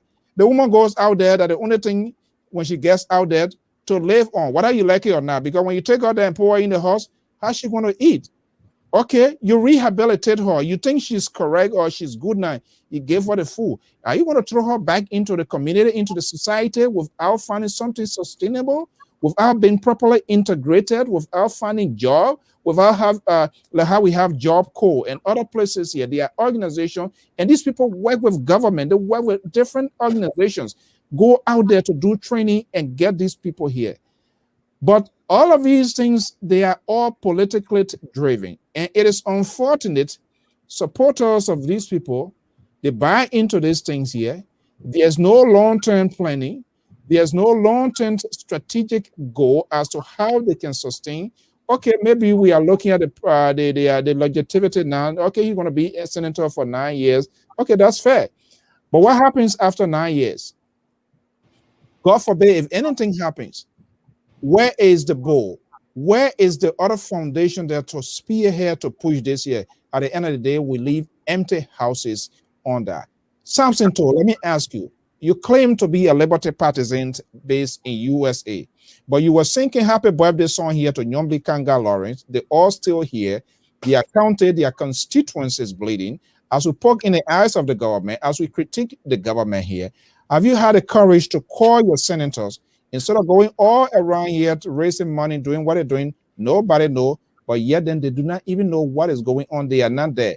Edwin Snow is making a good political gain. He's there with his people. Your folks are here. Under the pretense they are raising money. We don't know what the money is for. They didn't have an engagement the last time also, I heard. There's a meeting that I got. What is your question, Mr. Soul? I'm asking, where are they? When would their presence be felt with their people? Mr. Soul, first thing first, they're here to mingle with the Liberians. Well, please take that picture down. That's the issue with Front Page Africa, as I always call him, a double-edged sword. 1 minute with you, another minute not with you, but that's a good journalist. It's honest with you people here. When it comes to then you take political correctness statement. You will want to put it on the raw, and that's the path you are on right now. You're unable to frown on the very people you support, and yet you want to strengthen, you want to make society to work. It's just not possible. You finish? Go ahead. What exactly Senator Dillon did that is illegal, that you want people to frown on? I'll tell you what he did. Did. What he want? What people want people to frown on is that, look, he has his right to arrive, or what they call it. I'm not even talking about that playing that much, to be honest. Yeah. But what I think he lied, people believe that he lied by saying he wasn't flying first class. He had gone there to just speak to somebody. And if the ticket actually shows that he did actually upgrade his ticket, then that's unfortunate. Professor, we're all human beings. Yeah. Why can't we give this man a pass? We know he's a light. DC business out of it for a minute. No. The man, okay, so he made mistake. And this is what he told you. He said, I take full responsibility of my action. So if he's taking full responsibility of his action, why will you continue to hold him? He did not take full responsibility of his action. He said that it wasn't true. He didn't buy first class ticket. He said he rode in what they call it, coach or economic. But he said he was just visiting somebody there. He stopped by to talk to somebody over there. He wasn't there. Now he has come up. I don't know. Front page is I don't trust front page. Front page. Oh, okay. Yeah, okay. I don't trust front page. I don't trust it. I don't know what is authentic. Let me say this.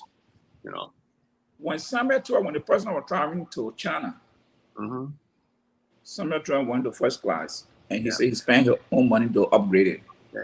And we all frowned on it. That it wasn't right. Whether it was his own money, we don't know. But he said he upgraded his ticket. We frown on that. Senator Dillon has all right. If he can afford the money to fly first class, perfect. But my point is, do not lie about it. It is your money. You fly first class, you're a senator, you can afford it, fine. Tell the person, yes, I bought my ticket, I fly in first class. That's not a crime. But when you try to lie about it, then it raises questions about your character. And that is my point. And secondly, I heard the last time I said that when they were leaving Liberia, the virus was not raging as it is today. Let me give it to him. But now the virus is raging. Why can't you go back? You see it now, it's raging.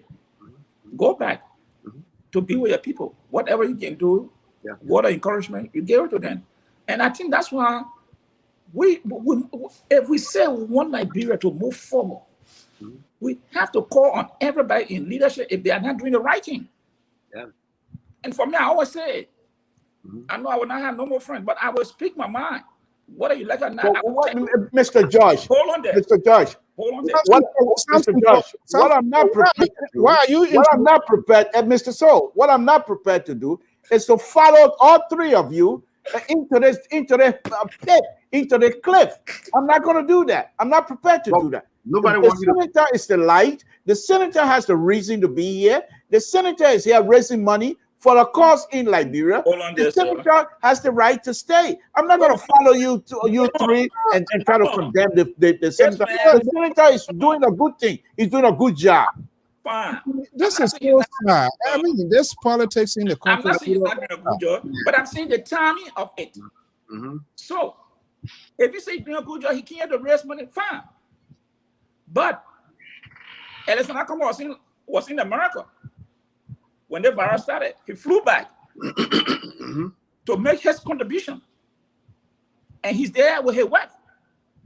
That's your leadership. Which one? That's your nationalist. Everything you're doing here, you can put on hold, and the people you can't do a reason with you. Go back to be there. But you can't say you don't want to call him up because he's here to do something. No, I'm not disputing the fact that he's not here to do something. He's here to do something meaningfully. But at this time, he needed who at most at this point in time, because he is a senator. He's supposed to help to spread a message. This virus is real. If I may remind you, Mr. Joyce, center right, they have what they call schedule, and the senator and have a schedule. He can't just get up because people want him to go back, because LPR staff want him to go back to Liberia, and therefore he should just go. There's no schedule more than important than the Liberian people that you lead. He's taking care of the Liberian people. Why do you think he's raising money? Why do you think the senator is raising money? He's raising money for the Liberian people. Let me come in. Let me come in here. Oh, look, I think, look, Liberal Progressive, look, you here have chastised me for making the very same position that you are making today. And, we have respect for you. Look, we learn from each other, and that's one of the good things about this show. We come from different perspectives and different backgrounds, but we all try to handle the issue the best way possible in the interest of our country. By the way, in the same line, please. I met Dwalu today. You know the Dwalu guy who always come here to attract me. Nice guy. So yeah, we met on some other things. We became friends. So I told him you have to come here and tell you guys that we are buddies now. He's a nice guy. So that's why like quality. Hold on, I don't know. I'm not in my heat. I'm calling you, boy. Go ahead. He said he's a nice guy. And he said to me, he said, look, doesn't matter what you say. I understand it. I don't agree with it, but I know one thing. You love Liberia. And that's the same thing I would say about everybody. We love Liberia. Look, let's say Dillon is the light. People say he's Chinese light. That is only American light. All right. We got to start calling people say he's Chinese light. Professor, that's the politics of what I'm saying. I will people say he's Chinese light. In the meantime, you throw it out there. All right. Like, bro, I saw Chinese products there now. So I'm calling the Rhode Island light. But let me tell you something. Look, if we're going to hold one side accountable, let's also hold the other side. Who talk? We are so, things that we condemn Samuel Twe for, the statement. Equally so, if we say President Weah, you remember when there was a suspicion that Ebola was at the border of Liberia. And the president was beginning his nation. I think it was in Banga or somewhere you're going nationwide too. What did I call for you?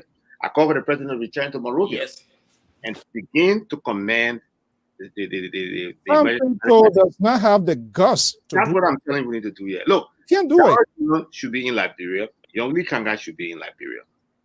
They should all be there fighting to keep this virus out of the country. They're not doing it. Let's call a spade a spade. Like I said, they want to be in the safe zone and lead their people. Let me go to this caller. Let's get the caller reaction. There's no appointment or schedule more important than the Liberian people. Something to is no appointment, no fundraiser is more important than the Liberian people. I hope the party win. They shouldn't even call you to write anything. Try to do what they can do to help the people. All right. Let me go to the number here and see here. Caller, are you there? Yeah, Alfonso, how you doing, Lodi? Yeah, good. Good evening. Welcome. Go ahead. All right. This is Bud, we that follow Senator Dillon. When Senator Dillon met officials of government or either the police director or some kind of big man in Washington, Senator Dillon came and put it up there. I hope they should not be politics. The Liberian National Police and the Liberian government should follow what I'm going to tell you. They should follow it to Washington. 2, Senator Dillon posted today that he met with people, our own Liberian representative in your state, met with them. He said there is a good news for the Liberian Senate. These people using one microphone. You there, if also, you know what happened behind your back here.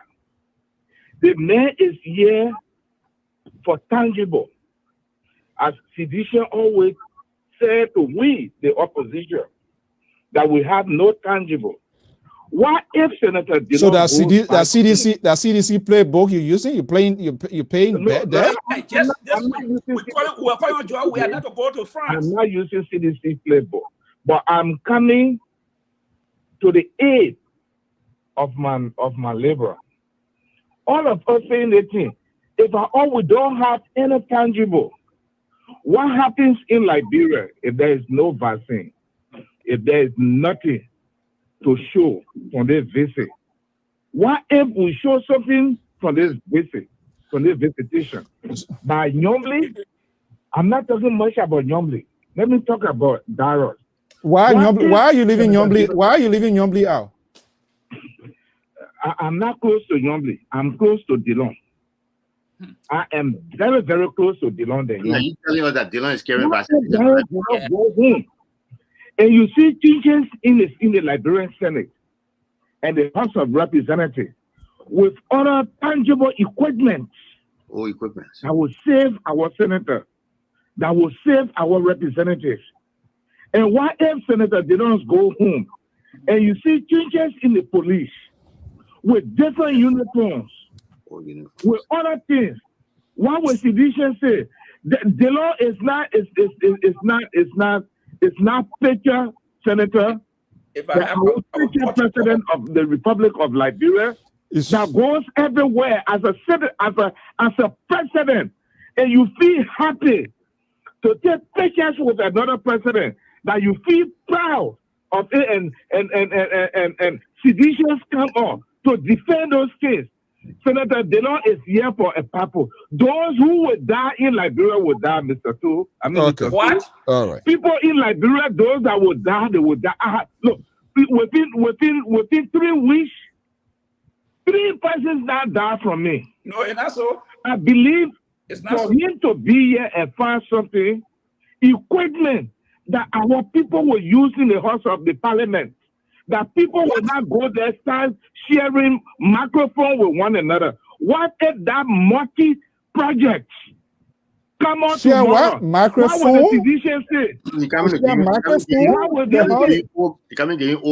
No, the microphone, they turn into one another. It spread the virus, it spread other disease, it spread other things that we don't expect our representatives, those that represent us, to do. This is just follow Senator Dillon post this afternoon. All right. It's there. But I see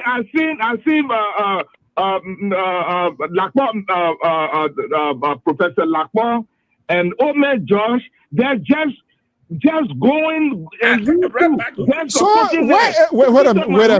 wait a minute. What is what? Yeah, go ahead. You think Darius Dillon that your first son or your child?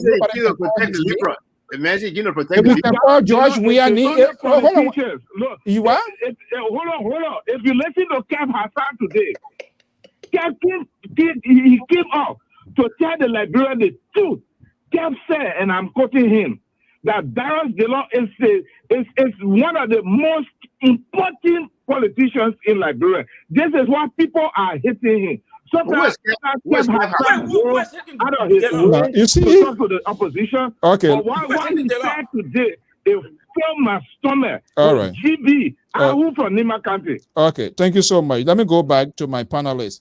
Mr. So, this is sort of okay. I will get. This is a sort of being so selective and kind of like picking why you think that suits you. Listen to what he's saying.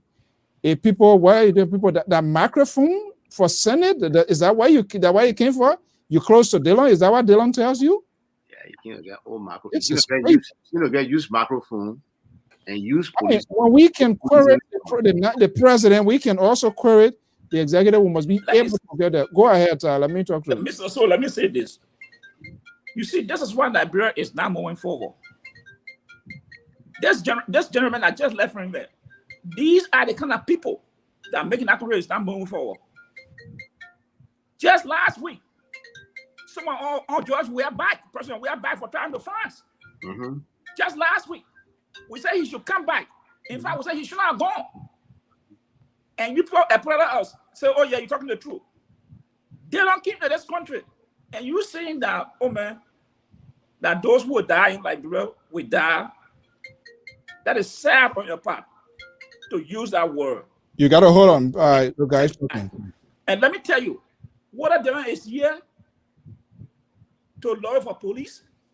He's here to lawyer for the Senate. That is immaterial to the issue that is prevailing today in Liberia. Today, we are talking about people dying and the survival of our people. You can get microphone anytime. You can get uniform anytime. But you cannot bring a human being back. So you should understand that. For me, I don't mess my word. If I were the producer of the show, I would have cut you off tonight. Let me tell you. No, you know. No, we don't do it. We gotta make people here to learn. But his job is to put the legislation to provide the funding. So when microphone needs to be on Capitol Hill, it will be on Capitol Hill, not to go to. But you leave it so the problem with some of those things is that, you know, if he didn't take 15,000, maybe, and all the other perks, maybe they will be able to buy themselves the equipment they need. Yeah, the Capitol building really needs more than one microphone. In the heat of this pandemic, when they were doing confirmation hearing, they were passing. Those people, they're just not serious. Dishonest people. So some of They them, don't like not themselves. exception. Yeah, They don't like themselves. they don't like themselves. They And don't then like to themselves. come to the United States, I always tell people, look, there are certain things we can take from the United States. I would love to see Liberian tailors sewing police uniform. You're empowering them. Government buying it from them. They're making money to be able to take care of their family. That's how you grow economy. I mean, I love to see them, people donate things. Professor, you can lobby. Bottom line, you as a lawmaker, put a legislation, make a provision. You all do this thing and make a provision. So let the people be well funded. Let me go to this number here. Let's see, and I will come back to you guys here quickly here. Okay, let me see it. 302 number 5610. Are you there, caller? What's your name and where are you calling from? Yeah, my name is Braston Harris, and I'm calling from Minnesota. Welcome. Go ahead. Okay. Yeah, thank you. I just want to ask a question, or let's say an analogy. I hear people say why Darius Dillon came to the United States.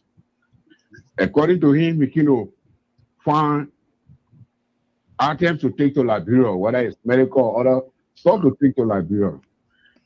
And people are saying you should not have come. Let me ask this question. We are all parents. What will happen with all in Liberia? I mean, you home, you don't have money to pay hospital bill, you don't have anything to do, and your kids are sick.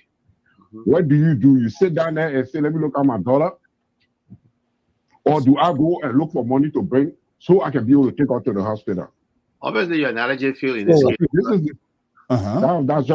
That's one question. I think that is my only point. I mean, so then let me ask you. Let me flip the table here, because here two people are also held responsible of their comments and whatever they say here. So are you telling us here directly or indirectly Darius Dillon is here to find people at hospital things and or stuff like that? Is that what you're here for? Have you had that conversation with me? Not really, so, but I mean, I'm not a fan. I'm not his fan. I'm not saying anything, but I'm just looking at the reality. So look, my brother, the purpose of his visit is that he came to get items to take to Liberia. He's from home. To do that. From home. They got Liberians here. He said he's lobbying around to find items. Look, let me just tell you. Yeah, but yes, yeah, okay, yeah, my brother. Look, if we love that country, our decision making and our loyalty to these people, it must not exceed the interest of the country. When George Weah did it, we frowned on it. Which state you're in Delaware? No, currently I'm in Minnesota. Okay, Delaware. Okay. Amen to Gorbachev. When anything happened, God forbid, in Maryland, Oman, and all of those people, when they are in Washington, the very first thing what they do, they come back home. And part of that is to be in solidarity with their people, with their constituent, if there's any other thing.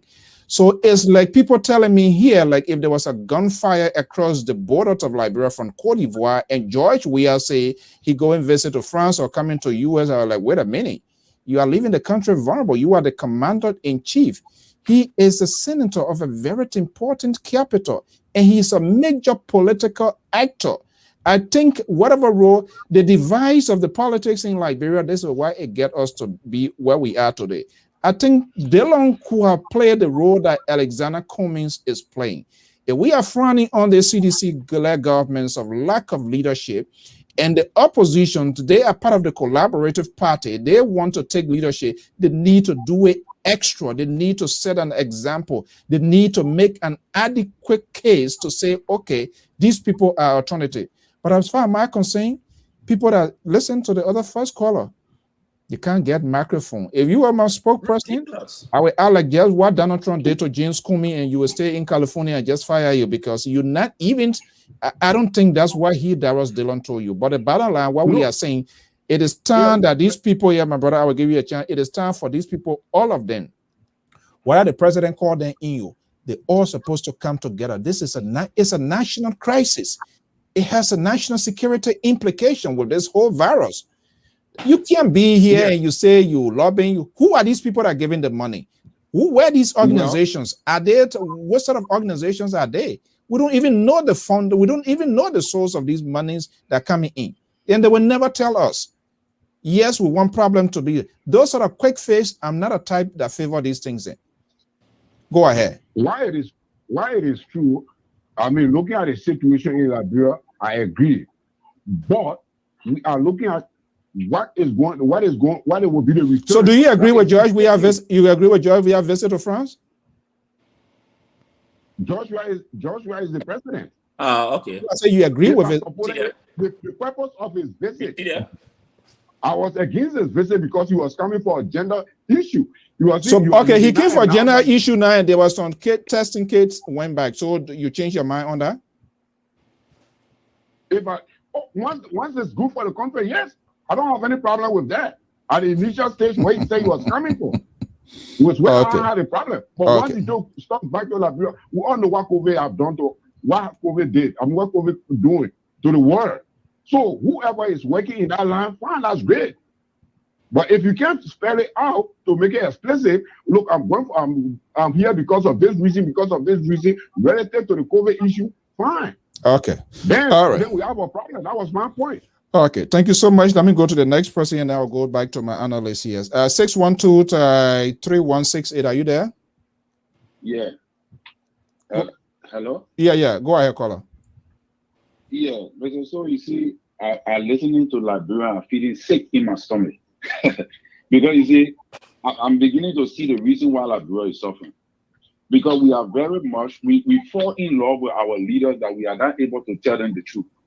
And that is why Liberia is suffering. It's unbelievable. All right? For people to say that they don't came for microphone and all the kind of things.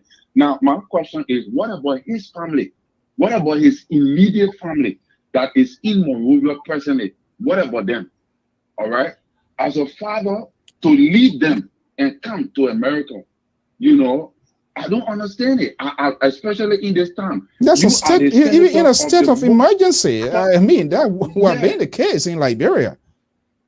Yeah. So you want to tell me that you will put your own ballot, your own immediate family at risk while you're in America, flying around with your colleague senator all over the place. Every morning you wake up, you post something and funny thing on Facebook while people are dying. So your own family too could be exposed to the virus. So if I was a father, that is the first thing that will be on my mind, that I must get back to my family before even I start thinking about the entire place. Montserrat County is the most populated county, and it is where all the virus is killing people the most. So why are you here? You can sit on Facebook right in Liberia and raise money and generate money like you have been doing. He was sitting in Liberia, he raised money for his campaign. People raised money for him for the campaign, and he did what he had to do. Everybody, all the senators here know that the virus is killing people in Liberia. So you can still wait after things cool down and come back to America and do exactly what you are doing now. All right. So I think we need to put, we need to tell our leaders the truth. Even though you love them, tell them the truth. That's my point. All right, thank you. I don't know how, guys, I don't know how we're going to get out of this, because we don't have the courage. We are unable, even to the one that we so dearly love, we put the interest of that person than the interest of the country. This is just unbelievable. When Kobe came, my senator, my representative, my city mayor, and the liberal there knows, and he pretending like he looking for information in the computer there, acting like we don't know. He doesn't know what is going on. This is ridiculous. We need to stop this sort of being disingenuous, and that's why the country is being hurt. You know that here when something happened, let's put aside America business. It's a common sense. He's here right now. God forbid. Suppose anything. Senator Dylan is not your medical doctor. He's not my medical doctor. Oh, there you go. You see, Senator Dylan these is are the not kind of people that we have in society. Senator Dylan is not a medical doctor. You see, he's a lawmaker. Yes, but what is required? The COVID, does it require a new law? Yes. So look, let me tell you something. Let me say this to you, Mr. Toole. Senator Dylan and John Kanga are supposed to go back to the Senate. Today, I heard a representative from Bum County, Mervyn Cole, even though I don't agree with him, he said something. He said that his current president, the ministers, the senators, the representatives, they all should cut the salary to raise $10 million towards the purchase vaccine. That's a statement today that came from the representative Mervyn Cole mouth. That he's member of the budget committee. They can raise enough about up to $10 million to purchase vaccine. They can cut the benefit and thing. But the question that I had to ask him, did he know that and he took the 15,000? So yeah, that the bottom what I gotta give. yeah, so yeah, is the thing. So Senator Dillon being in Liberia at this point in time, they will have for somebody decision that hey, let us Senate convenes to see what we can raise some extra money from. But it won't be help our people. You won't be able to raise that money. You're talking about 10 million. So, but these are ideas that we're talking about. Only thing people are talking, he's here to raise money to look for things. I do agree.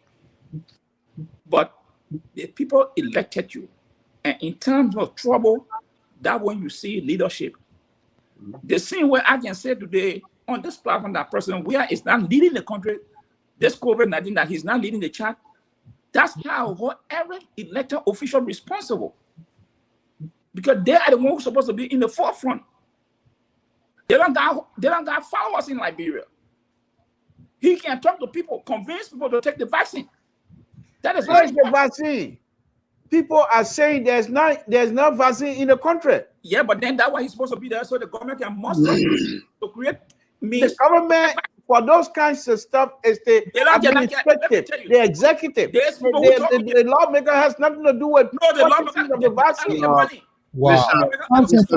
Mr. Tool, the lawmaker can do this. Are you serious? The lawmaker can call the Minister of Health, the Minister of Finance, they can call them to testify. Convince the emergency session. That's right. To put them back against the wall to make sure that the vaccination is in the country. But even if look, you people have no reason. I've been listening to you guys kumbaya here all night. Now listen to me. Senator Dillon and Senator Laurie, they can stay here and the Senate still convene. Because why? They have a lockdown, first of all. So they don't have to be in the same building for them to equally so. Are they making the call? Equally so, and that's fine. I agree with you 100%. Are they making the calls? Okay. No, you don't know that. You can't talk on LPR platform and then say you know everything else. I don't know what they making. I said it. No, let me be fair. Let me say this to you. I think it's fair to say that they could convene while they are here. But equally so, they could be with their people because it's more than just convening in a Senate meeting. What are they doing in the neighborhood? How are they getting around the constituency? How are they encouraging people that when a vaccination becomes available, they will take it? Because one of the major problems in Liberia, besides the lack of the vaccination, we also have skeptics. The people are doubting that this vaccination, they should be taking it. So that's the time they are needed. Their voices that need to be heard amongst the people. Look, there will be time for them to come. Like, Mr. George said, he didn't have to come here.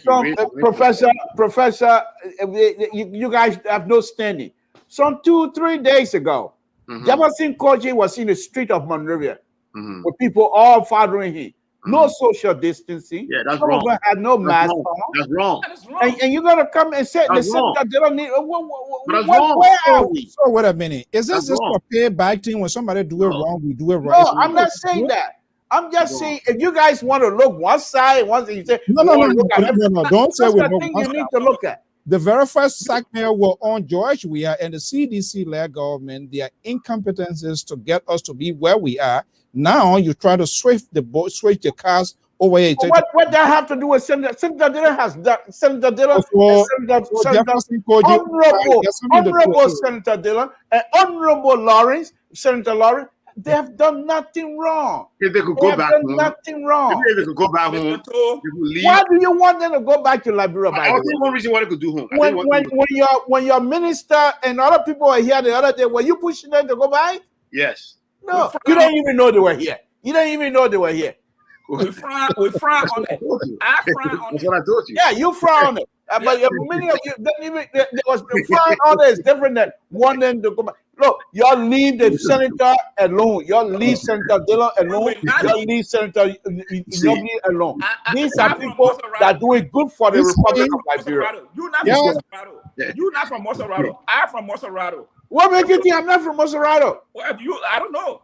You're from Tota. Show me your birth certificate. Show me your birth certificate. The long form birth certificate. Show me. You say you're from Tota. I said from Moserado. You told you. I'm from Tota, but Moserado. Okay. Look. I think we need to. I cannot tell you guys. I think there's a need for a real national conversation, and I think one of the reasons here that our leaders, people are going renegade and going nuts with this whole thing here. I think we need to take a revisit of this constitution. Giving people power for 9 years is insane. It's insane. It's ridiculous. Because it's honestly, people feel complacent when they get it, they're dead. So my only worry about that, and I'll be very honest with you, I don't know whether you shorten the time that's going to change things. You've been there for 6 years or 5 years. Look, there has to be a lot more that we have to change other than the time of effort. Professor is not going to agree with you. He's going to be there in the next 2-3 years. The professor is going to be one of the representatives. He's not going to allow you to try to shorten the time. No. Let me be very honest with you. I think he's going to be a representative. You think he's going to say, let's shorten the time? Is there any truth in that? Because it's absurd. No, I don't. When will your son or your daughter even think about running to our country?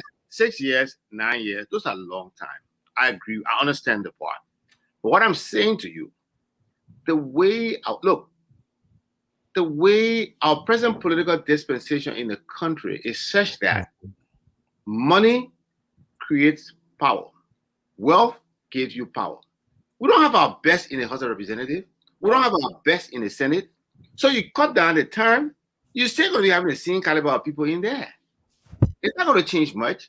They're not going to be able to make the city. They're not going to be able to make the kind of laws that we need to move our country forward. We need to find a way that will be able to ensure that we have the best and the brightest in the House, making the laws of our country. How do we do it? What do we need to do? All those things, I think those are things we need to start having national conversation about. I mean, a friend of mine told me recently. Professor, how can we have this sort of national conversation when the interest of the country is being compromised, when whoever that I support more or less prioritize the interest of that person, I become more protective of that person? We got to continue. Let me tell you something. That's why we don't have institutions. That's why you see all the political parties, they all crumble. They don't have any special place. They don't have any membership.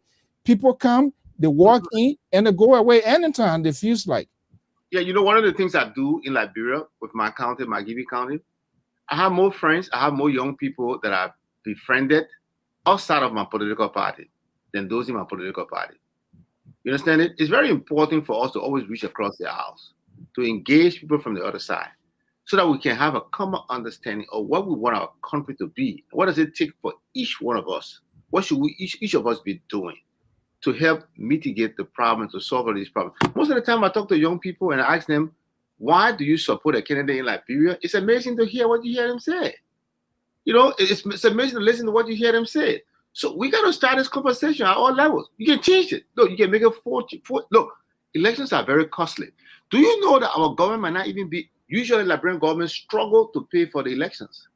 Talking about the budget, the one NC asking for now, nobody talking about it. We're waiting on the eve of election before discussion starts. We're on the eve of election. So guess what's going to happen? Everything will be rush. The voter rolls will not be very properly done. The election magistrate will not be properly trained. Election worker will not be properly trained. And then you have elections. And then 2 years after the election, you'll be in court. Carrying cannot to count ballots. You'll be in court. No logistics, nothing planned. So we got to really we got to really be thinking about, whether this thing makes sense. Look, I wish Africa had a way of choosing its leader other than elections. I think what you do, Coco and Missy. You know Coco and Missy? Coco and what? Coco and Missy. Yeah, long time. Where you throw the coin on and then you. That's right. Yeah, but the person doing the football, they still doing Oh my goodness. Yeah, we should do that. Because Africa's problem is elections most of the time, and you know, and it's sad to say, but what do you really get from politicians? Here's the thing, you know, every politics in Africa is travel, and it's travel. Yeah. So this is the difficult thing that we're having. Mm-hmm. People organize political. They say they organize political parties. Yeah. But those political parties are dominated by a certain group of people. Now, when they win the elections, then they go back to their village and say, "Hey, we got a cow." Or even foundation. Yes, we got a cow. And this is what is happening in Africa. Yeah. Until we can try to dilute that kind of system, it's just difficult for us to move forward. Mm-hmm. Money is one of the factors. Yeah. And Professor, as I was saying, if you go and young people, what is on this guy that you admire? He's good. And ask him. You're asking, you not know, you're asking me, you know about you know. You say he's good. And ask them. What makes him good? What makes him good? Oh, he can help you. That's right. That's it. That's it. That's it. That's it. Look, there's a representative in Makiti County. I wouldn't say the name of the person. I wouldn't call the gender because then I'll be exposing the person. Because you're gonna go. Like a lot of my young people who support that representative when she was running, when he or she was running. Now it's just they can't stand the person. They cannot stand the person. And so I asked them, why are you having this problem with this person? Most of the time, my mom was sick. She didn't help me. Yes. Or he didn't help me. Mm-hmm. I needed school fees. He or she didn't give it to me. Mm-hmm. The last time my sneakers tore, I wanted to get a new sneaker. He or she couldn't give it to me. I mean, and it just lists all of these things. And so I asked them, if this person was going to give all of you guys these things you're asking for, do you think we'll have enough money to take care of the families? Well, yeah. Where will he get it from? Where will he or she get it from? Mm-hmm. They'll be corrupt. They'll go to the Senate and take 15,000, 10,000. And I told the young people in my giving recently, I said, you are the cause of your own problem. I said, now, if you are voting properly, with these guys going to take 15,000, what you will do, you will surround their homes and engage in a citizen takeover of the money. Yes. Demand that they get the money back and you put it back into the communities. Because at this time in Liberia, when kids cannot pay their tuition, when people cannot even buy basic medicine, you have other doctor, you have they asking them to buy what do you call it?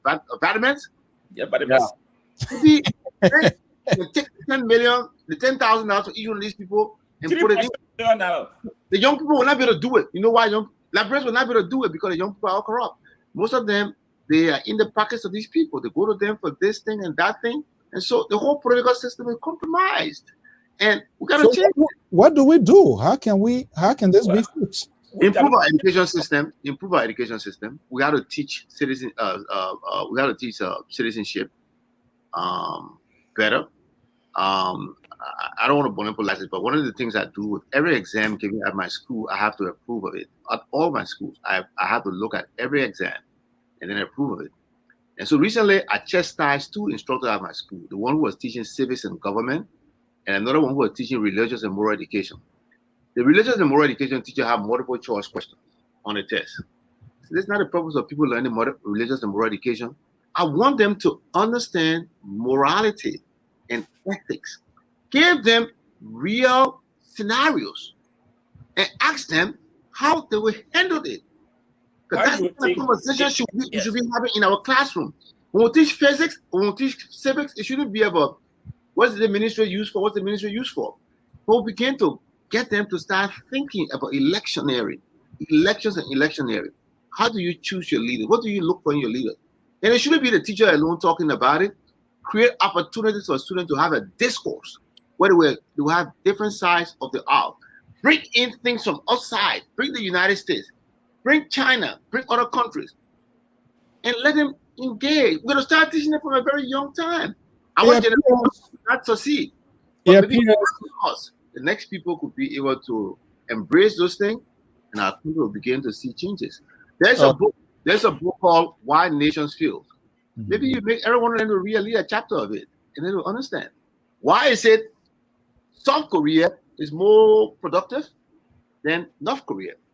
Why is it originally, if you go to South America, the side of South America that has more resources is now the poorer side, and the side that has limited resources is now the richer side?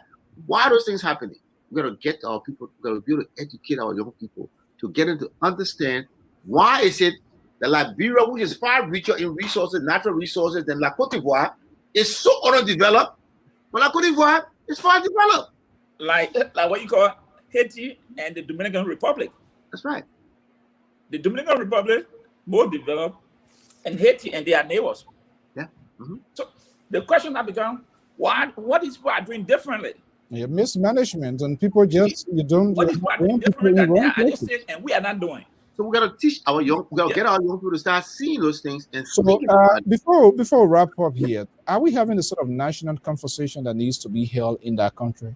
No. Will it take place? Well, as Professor, Well, yeah, it should. It should, if you want to be sincere. But many of the time, they will come out front and say, we're not going to inject politics into it. And then before you look, they start pointing fingers. And instead of pointing fingers at everybody, and so when you do that, then the other participant become defensive, and so you're going nowhere. So I don't know the fear of people always try to avoid politics. And when I was Central Core, 99% of our daily lives center around politicians who direct us. So what is the deal that people are just unwilling to have this sort of conversation? Because the way our country was created. Our country was created with the mindset that politics were for bad people, people who were against government. When in the history of our country, when you hear politics, it wasn't about government, it was opposition. When you hear people say, I don't want to put politics in it means that I don't want to be critical of the government. I don't want to be seen as being critical of the government. So for a very long time in our history, the high was seen. And so Are the politicians, are they honest with our people? No. I will tell you no. But here's the thing. We should equally be honest to say that the politician transformed Liberia. Had it not been for Amos Sawyer, had it not been for G. Bacchus Matthews, Oscar Kuya, D. Kankala, and the rest of them, Liberia wouldn't be where it is. Dr. Tipote. Dr. Tukman Tipote, Liberia wouldn't be where it is today. We have that one-party minority rule still existing in our country. I don't care what people would call them bigot or not. That was wrong. It was immoral for one group of people to dominate the national politics.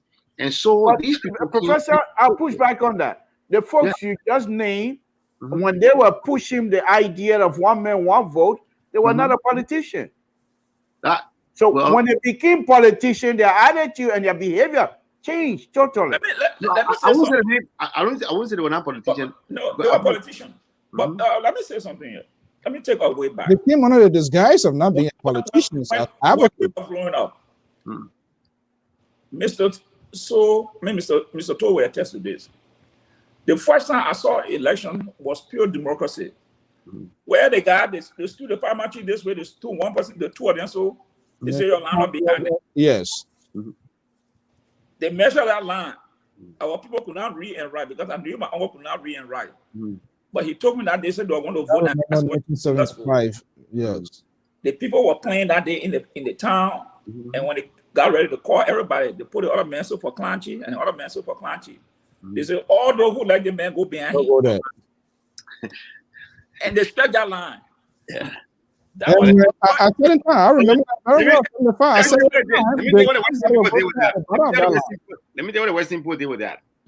The Western people say those things can cause strife. Yeah. Primitive on civil life. But guess what? The Iowa caucuses. Yeah. Exactly. They almost like that. Yes. When we try to do it in our system, they kick against it. So they wanted people to vote with secret ballots. Because the intention at that time was not to respect the people that they control. Not to respect the will of the people. All right. Manipulated some way or the other. So that was the intention. So they destroy all the things we have in our culture that would have made election to be transparent and hold people accountable. Okay. So guys, before we go, are we asking the questions that should be asked as a citizen to these people who want national offices? Are we asking the question? No. Why are you not asking the question, Samson? Okay. You don't need. You don't even. I know your answer already, so you don't even need to answer. I know you're going to be no. Yeah, Mr. So, where we are now, looking at our existence, this July 26 will be on 174 years. 74. Yeah. So, and we look at that time up to the coup that brought in different generation. And what was happening in the past, some was transported into that era also. Because people, when that regime went, they took some of the bad thing and brought it in, which was the corruption, followed by the other nepotism and what they brought it into the system again. So to get rid of that system, to tell people, it is not a way for us to go. It is not an overnight thing. It is a long process. All right. So, Professor, yeah, you're from on initially at the health management or whatever management team in Liberia. It is a disaster. It is a mess. You support this government here. Yeah. Is there any possible conversation ongoing within the Bear Will that we will see this president? The hammer now is from the Ministry of Information. It went to the Bureau of Immigration, now to RRA. Will this hammer go within the health management, the emergency response or management team as well? You think so? I think if the president, you know, develop the understanding that I have, it will go there. If he doesn't, and he has a prerogative to do it, you know, I don't know, but I will hope that he does it. He do it. I hope he does that very soon. Do you think he will come to put these apprehensions about he being fully vaccinated? All of that is. I will encourage the president, like I said, and I'm saying it publicly because I know people very close to the president, or even the president might sometimes listen to this thing. I will encourage the president to make some kind of public statement on the issue of COVID-19 vaccination and what his wife, if he doesn't, what that speaks. If he doesn't, well, I can't tell you how. I will not be the one to tell you what it is. But I will really encourage the president to do it. Now, I don't want to speculate on how I would feel or how I wouldn't feel if he doesn't do it, because I'm thinking and hoping that he does what I hope he should be doing. So I will leave it like that. So just to make sure, if that I always like to have it both sides all day. If at all nothing happens and we see this whole thing come back here, will you come back here and speak to that? If nothing happens, like how the COVID. If we don't hear it, I don't know whether he plans to come before the microphone to speak, because that's part of the whole. Because there is nothing that he's showing to us that in fact I've been a minister and this is what I'm. So it makes it very difficult to even sell the message. You don't think so? Yeah, believer in God, right? People say that you shouldn't think evil. But you are just telling Mr. Toll that it's not God believing. I'll be positive. You are just telling Mr. Toll. I'll be positive that he does. That's why I like Amos George, because he always fact checking you. He put Toll in his share. He put the. I take it. We are about to go. Well, Money Captain now is going to the Electricity Corporation as board of directors. What the president is trying to do here? What I would do, Mr. Toll. Yet today, the people shut down. They shut down the whole electricity in Monrovia. Shut the whole system down today. And I said it. For what? Electricity, they're paid. They said they are not being paid. I mean, they fired somebody. They demand that the person should come back. Yeah.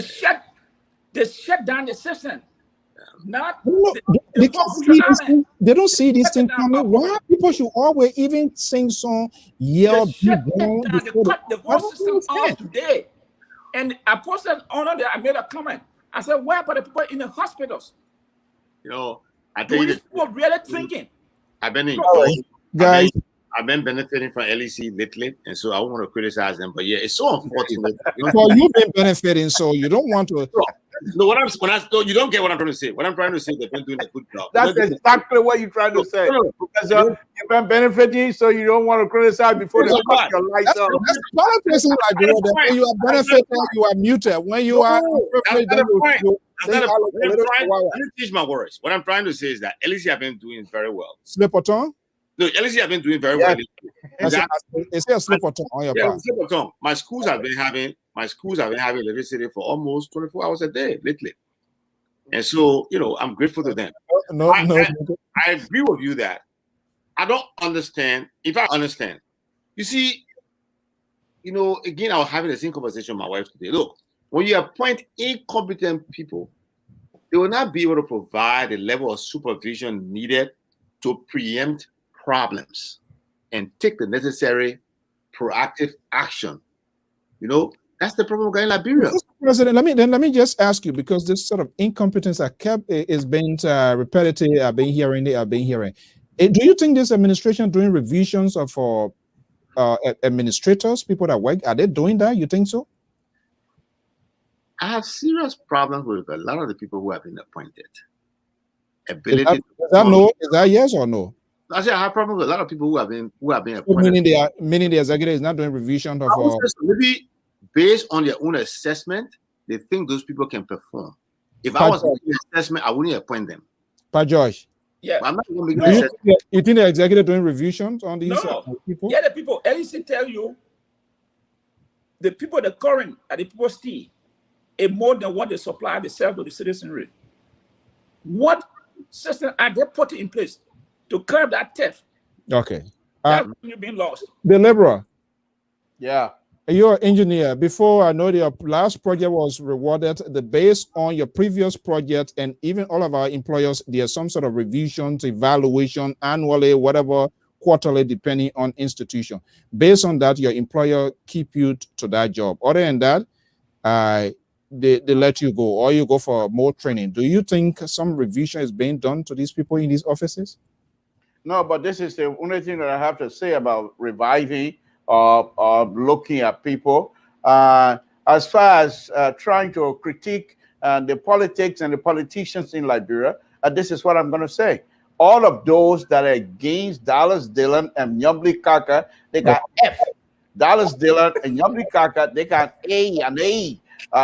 Double, because they continue to show to the Liberian people why and how they are needed at the particular junction of time, why they're needed at the Capitol building to shine the light. And Dallas didn't continue to shine the light. And so as far as I'm concerned, those are the only kinds of critique and revision that I want to say. And secondly, go back to the LPR personality. Please, leave Dallas Dillon alone. He's not the only politician in Liberia.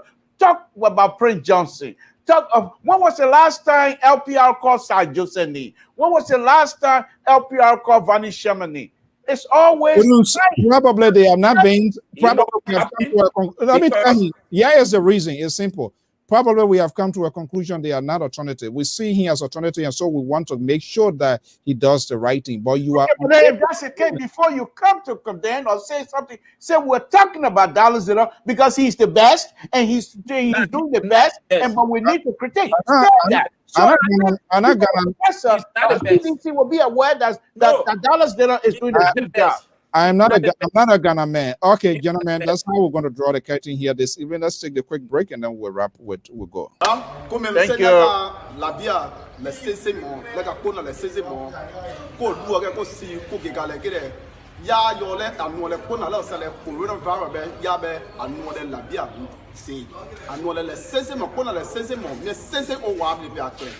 So I'm here kwa sese kwa waple kwa komple mine don wa iko pa idemo I ti se bwa iko pa idemo I bwa lan play pega iko pa idemo I pe ya idemo bi bwa ga I pe ya idemo I de ide lo go ile ke lo mine be e lo avamo so ka sese ga zu ka to ko bia. All right, that's the message. We would all try to do whatever way we can to echo that, to help our people, because this virus does not have any boundaries. Anyone can fall into this virus, and we want to reserve and keep our country. Gentlemen, I want to thank you as usual. Always, we here and to our men and follower viewers. Don't hesitate. I send your comments, your observations, your suggestions as to how we can enhance qualitative broadcasting. We are not for, we are not against, but we try to do the best we can to keep the news proportionate, fair, balanced, and sitting behind the microphone, even commentators, we must be held accountable of our words, because people listen and it does impact in the decision-making process with people doing stuff. So we all too should be held accountable, not to mention our leaders. I hope the president will take the bull by the horn, get vaccinated, tell the Liberian people, and take the role just how you go over it. I'm not saying to go with an entourage, but make use, spend money on the media industry. Let we have people to advertise, speak the vernacular, and all of that. That's what we want to see happening now. You have to lead this course. But I'm not saying it that way. That's my view. That's my opinion.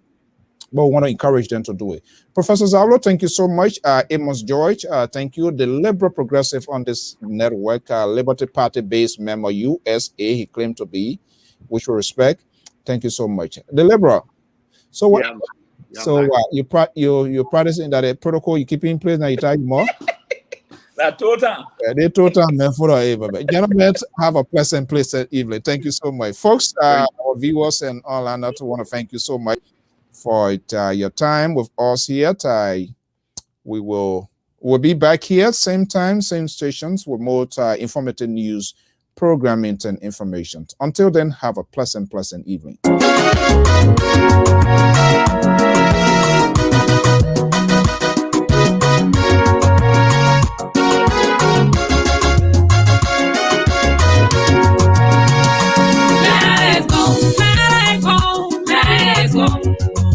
Go, let it go. Lord, help me, let it go. Let it go, let it go.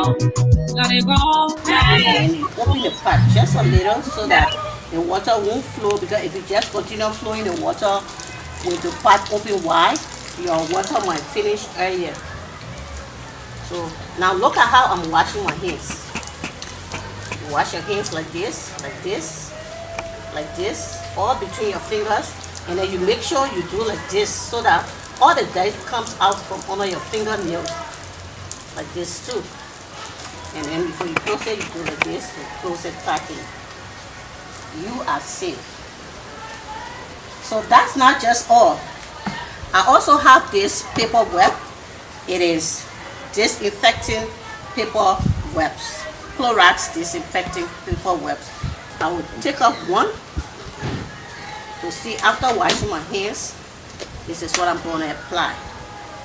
I'm going to do this because this has Clorox, it has detergent, disinfecting detergents, everything in it, and then you do like this. Always when you are wiping your hands, even if you finish washing your hands with the water, you apply the same menthol like this. After wiping your hands, you use the sanitizer.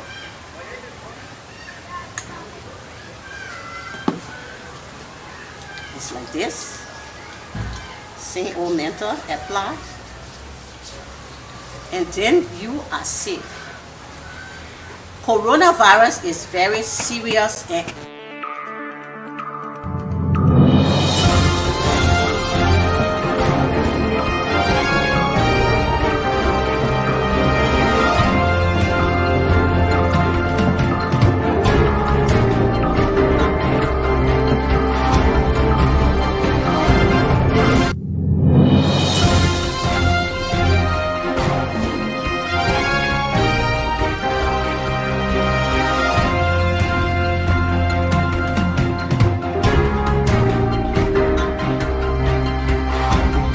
you be moim be hure chiblenka jira ke na won britanji be ngen de pare ro bochen ba webe wara corona virus ke jiji we da dabira munino oje ke we ma corona virus ke o se penye nyune o dabaku ke ona nyo private ba woron kanana ke oje ke webe ma coronavirus ke de be nyi twen ke mo ni jo yu wa blin son be aye nyoni ke nyi ko ni pra o ke nyi san ni pra ni me jo yi ka be de ro da pa nwe Menje de diyan ben ginin ke kwa menyu wana ka je nyo ke kwa mo yi gwo nyu ka be na blike de du yin mo yin ben ge de to be o ben nyu ben ge wana ke ben go yi blanye ben go mbu chen o kinki mo mo nda ben ge nyuru mo kwa ni to de son yo mo de sui ke nin mo yin drian kwai bo ti sembla juke nyi fie bo mu ke na de soni dre kwai nyi de ro yi pon ni me dre kwai o kuni mo we sembla ke ti sembla ke me dre kwai bo ti pra kuni o tan yo mo nda ben ge de ben nyo pra po ye bengere mu o nyeni mo ni son ke me ba won juke nyi ko mu